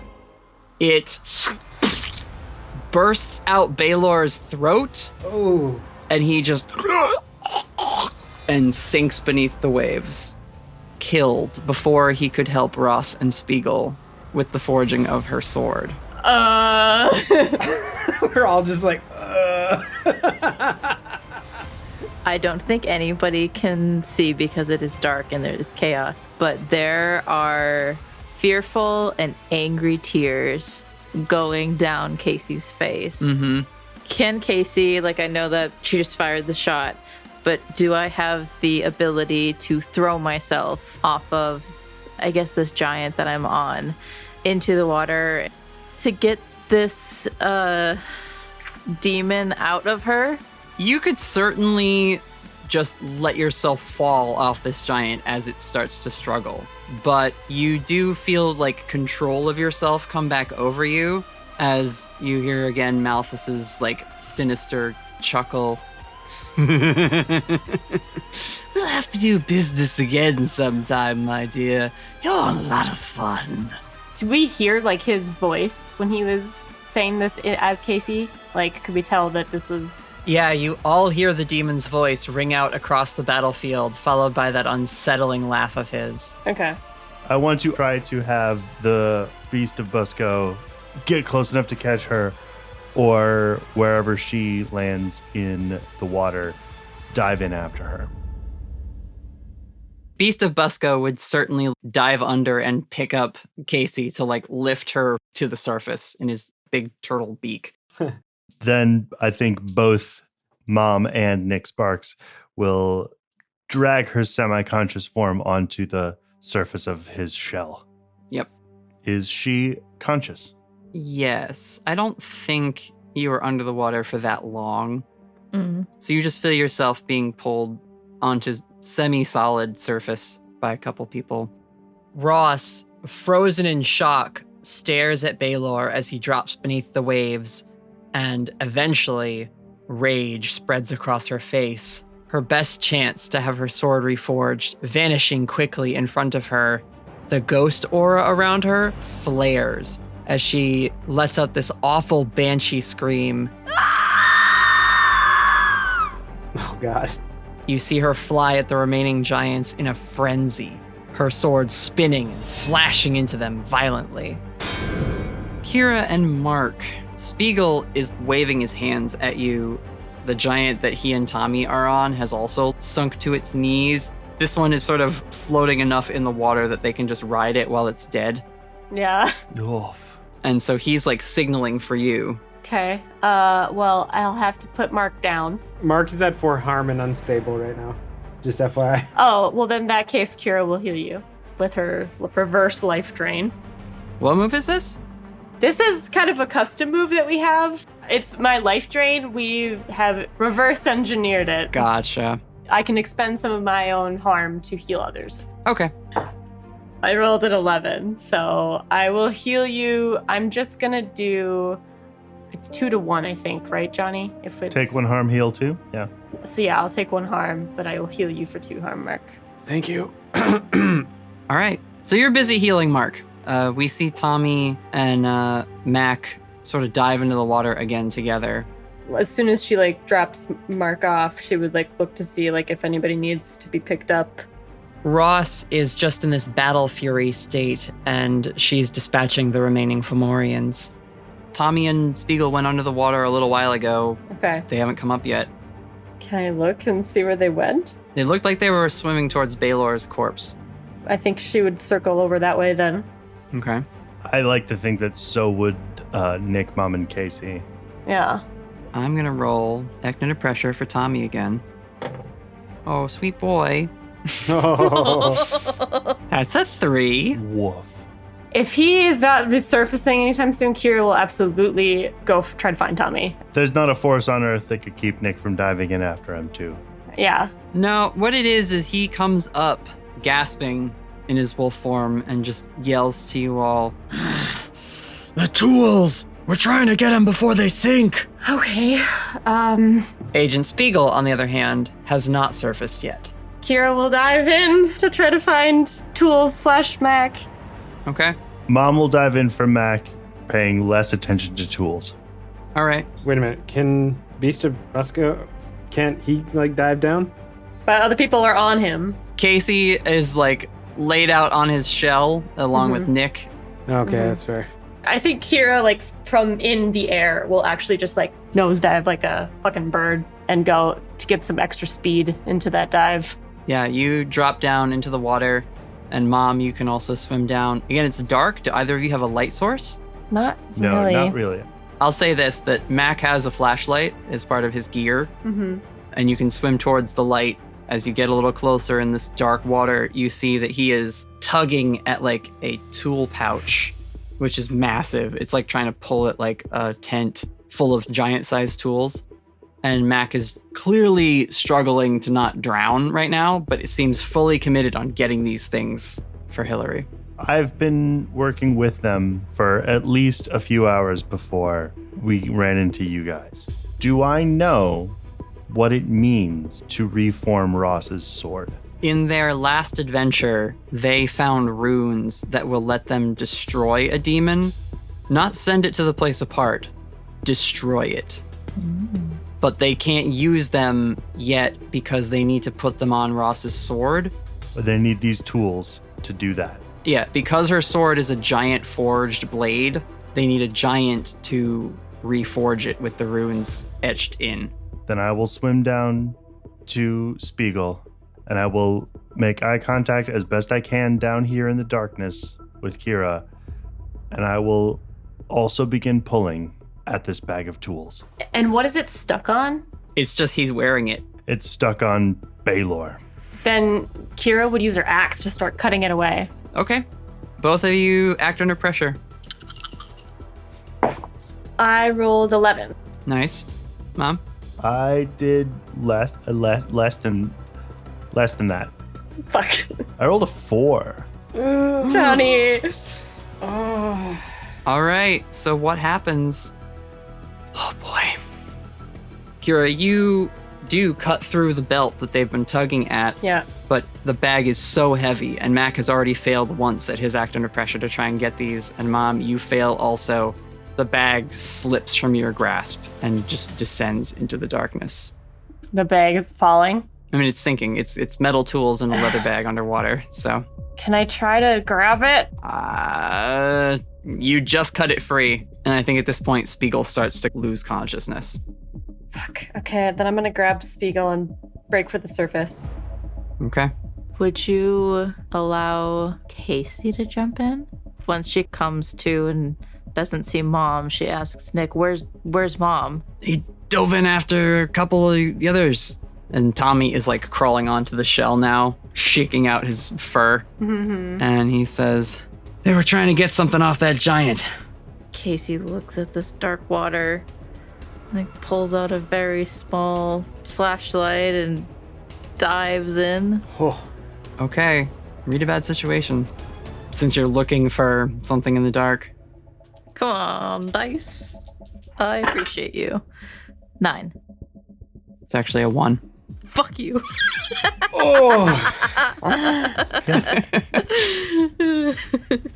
You are scanning, and Mom is swimming towards the surface. You don't catch sight of the tools or anything like that. Casey will resurface. You all breach. Busco will sort of swim around collecting you. Ross eventually, she's just out there dealing 6 to 12 harm with every attack. The normal giants don't have anything that can get through her defenses, so yeah, she like fully cleaves one of their heads off. She's just like screaming in rage. Oh, yeah.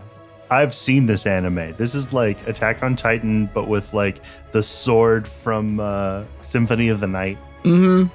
Mark, you see with your sight as you finally get on top of Beast of Busco's back, Ross is in the air, her hair flowing wildly, looking skeletal as her skin goes more and more ghostly, conducting the sword to go and lay waste to the rest of these Fomorians.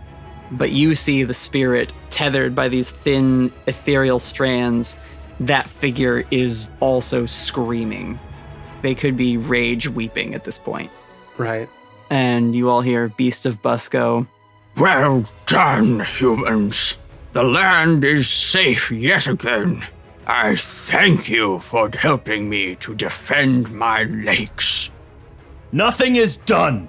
Mac puts a hand on your shoulder as he's like coughing out water. Hey man, I appreciate it, but we're done. Just like that. Mac is giving you a look, and he like squeezes your shoulder pretty tightly and makes very clear eye contact over at Casey. And then looks at you and says, we're done here. It's not your op. I don't know what kind of jurisdiction you think you have. It's all my op. Ross settles down. She looks a little woozy and then like drops down to one knee on the shell. I think Mark is going to run over to Ross and be like, hey. I'm fine. She kind of waves off any attempt to like check on her. You okay? I said I'm fine. Mom will stand up as tall as he can. I know what that sword means. I know what it could mean. You see the wrappings on her arms fly back onto the sword, and its glowing aura winks out. Ross stands, looking almost frail in this moment.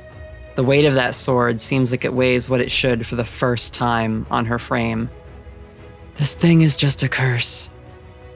And she goes to sit at the front of Busco's shell. She taps it gently and says in a hoarse tone, Can we get a ride home? Absolutely, my lady.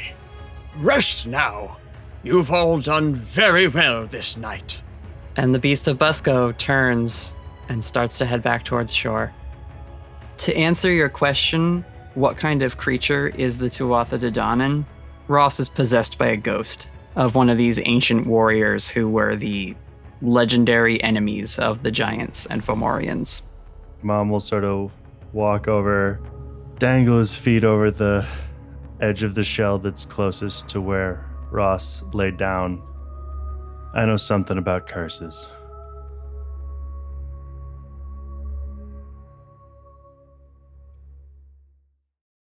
I think on the ride back, Kira would sit over next to Tommy, kind of cuddle into his shoulder if he's amenable to it. Yeah, he puts his hand on your head and tucks your head under his chin and just sits there, snuggles with you. Sorry, I smell like wet dog. Yeah, it's pretty gross. I think Mark again is just sitting at the front as we're going back, and 1,000-mile stare again. Just contemplating everything he just saw. Yeah. The hunters return to the shores of Grand Portage, and we cut to a day or two later. Casey. Oh, fuck. Yeah? You're in the cabin. You're cleaning your guns after they got a bunch of seawater not seawater, but lake water, lake mud all over them. And it's late. The shadows in the room move and gather. And stepping out of a corner is the stork demon Malthus. He tips his little hat to you. That was a fine bit of work we did together, Miss Davis. Might you be interested in a future arrangement? And he pulls forth this dark obsidian handgun, like an old-time revolver with these runes drawn all over it, and offers it to you and says, I think we could do great things together. We both know you're a killer. Why not do it with some flair? What do you say? Would you allow me to roll act under pressure to have slid one of the fiery magic bullets that Nick had created into my gun? Surreptitiously, so that Malthus doesn't see it? Yeah, sure. Roll act under pressure. Thank God. 12. So you don't turn around right away when Malthus appears and makes this offer to you. You just sort of quietly slip one of the enchanted bullets into the gun, but he's still waiting there for an answer. I'm gonna slowly turn around, my gun in my hand at my side. Now, Miss Davis, do you really want to push your luck? I don't take kindly to possession, in case he just shoots him. Okay, roll kick some ass. Oh, She really doesn't. It's kind of a thing with her. I know. Oh, come on, Dice. I love you. Just be pretty. 11. You fire this flaming bullet at Malthus. It hits him in the shoulder with a burst of fire, which makes the shadows in the room go even more extreme. And his stork-like body flips his head back and then right forward at you again. His shoulder clicks back into place, and one of his stork legs and pins you against the wall. He raises this black revolver at you. Now, Miss Davis, really, did you think I'm afraid of guns? Suddenly, sticking out of his chest is a 10-inch sword, and on the other end of it is Ross. Shit. Kira and Mark and Mom, Malthus turns and sees you arriving in this ambush that you've set up, and all along the blade of Ross's sword, glowing white hot, are these runes. And we see her drive it forward. What the fuck is this? We decided never to trust deals from demons again after the last one stabbed us in the back. But I can see why you do it so much. It's pretty satisfying. and Malthus just starts to burn from the inside out. Oh, no! No! Spiegel walks in as Malthus is like crawling on the ground, trying to reach for that black obsidian gun. Spiegel just goes over and picks it up. Now, this is a fine piece, Mr. Malthus. Very fine indeed. Unfortunately, I think your permit to carry just expired. And Spiegel just holsters that black obsidian gun. You see Malthus just like looks up at you, Casey. As your friends come in, Kira, you can like put a hand on her shoulder. Mark, you make sure she's not hurt or anything. Ross just pulls the newly forged sword out of his body as he... And the faint smell of wood smoke and gunpowder is in the air, but Malthus has been destroyed. If your boss is listening, they're on the list now too. We're coming for all of you. And she looks up at your group and says, Thank you for all of your help. You should get back to your vacation. Yeah. Do you want some hot dogs? Do you have any more of that hot sauce? I can't really taste anything else. I think I gotta spare some. Cut to clinking glasses and just kind of chilling for the rest of the night. Oh my god, monster prom vibes. yeah. We see everybody just hanging out around a campfire as you guys get your actual vacation now. Mm-hmm.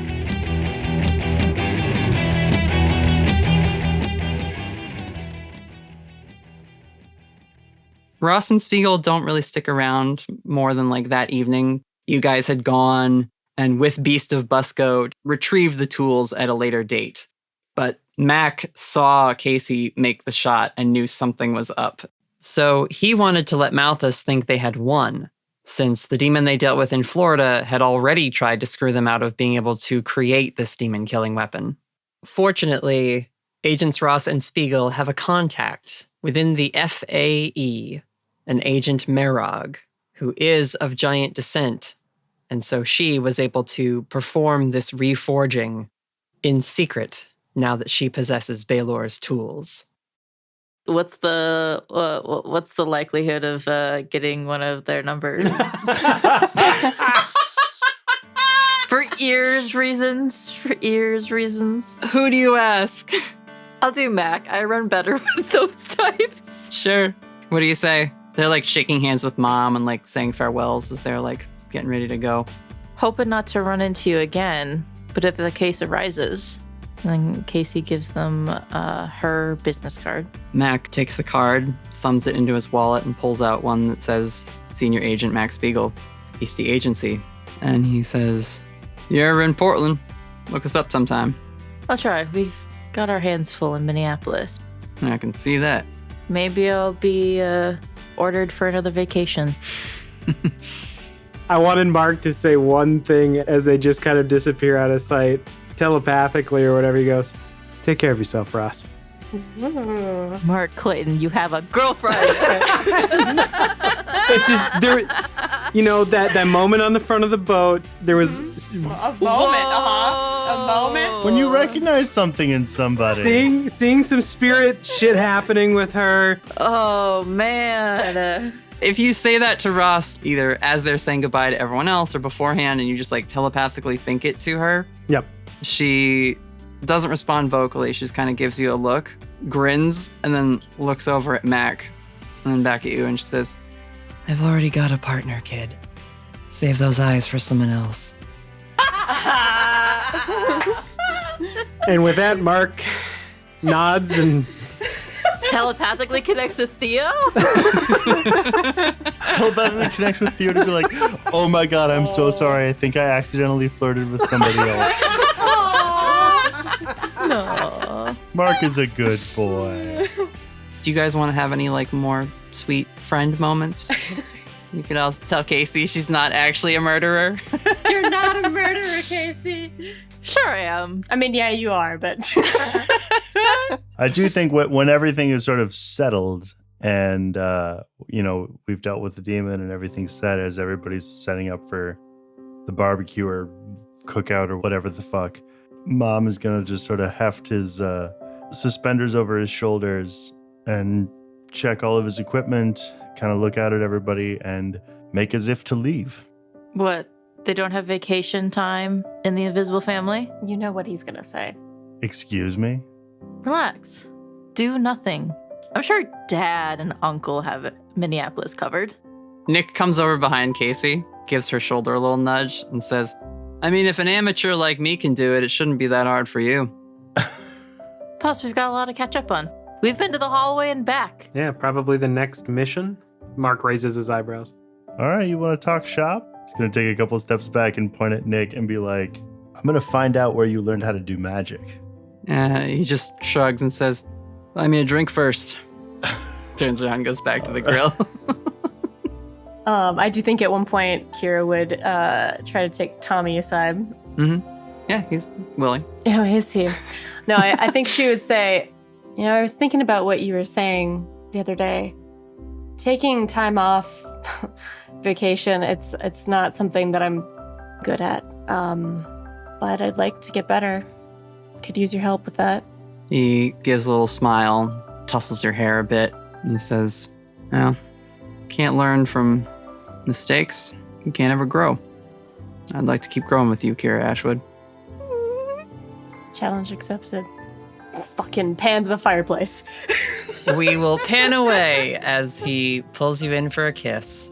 And we sort of sweep along the lakeside beach where we see two pairs of footprints just sort of walking along as Agents Ross and Spiegel walking together, not really in any particular direction, but he looks at her and says, well, now that we've both upgraded our arsenal, where to next, you think? With the summer we're having, I'm sure something will come along. And breaching out of the water is the beast of Busco. Agents Ross and Spiegel, I have terrible news.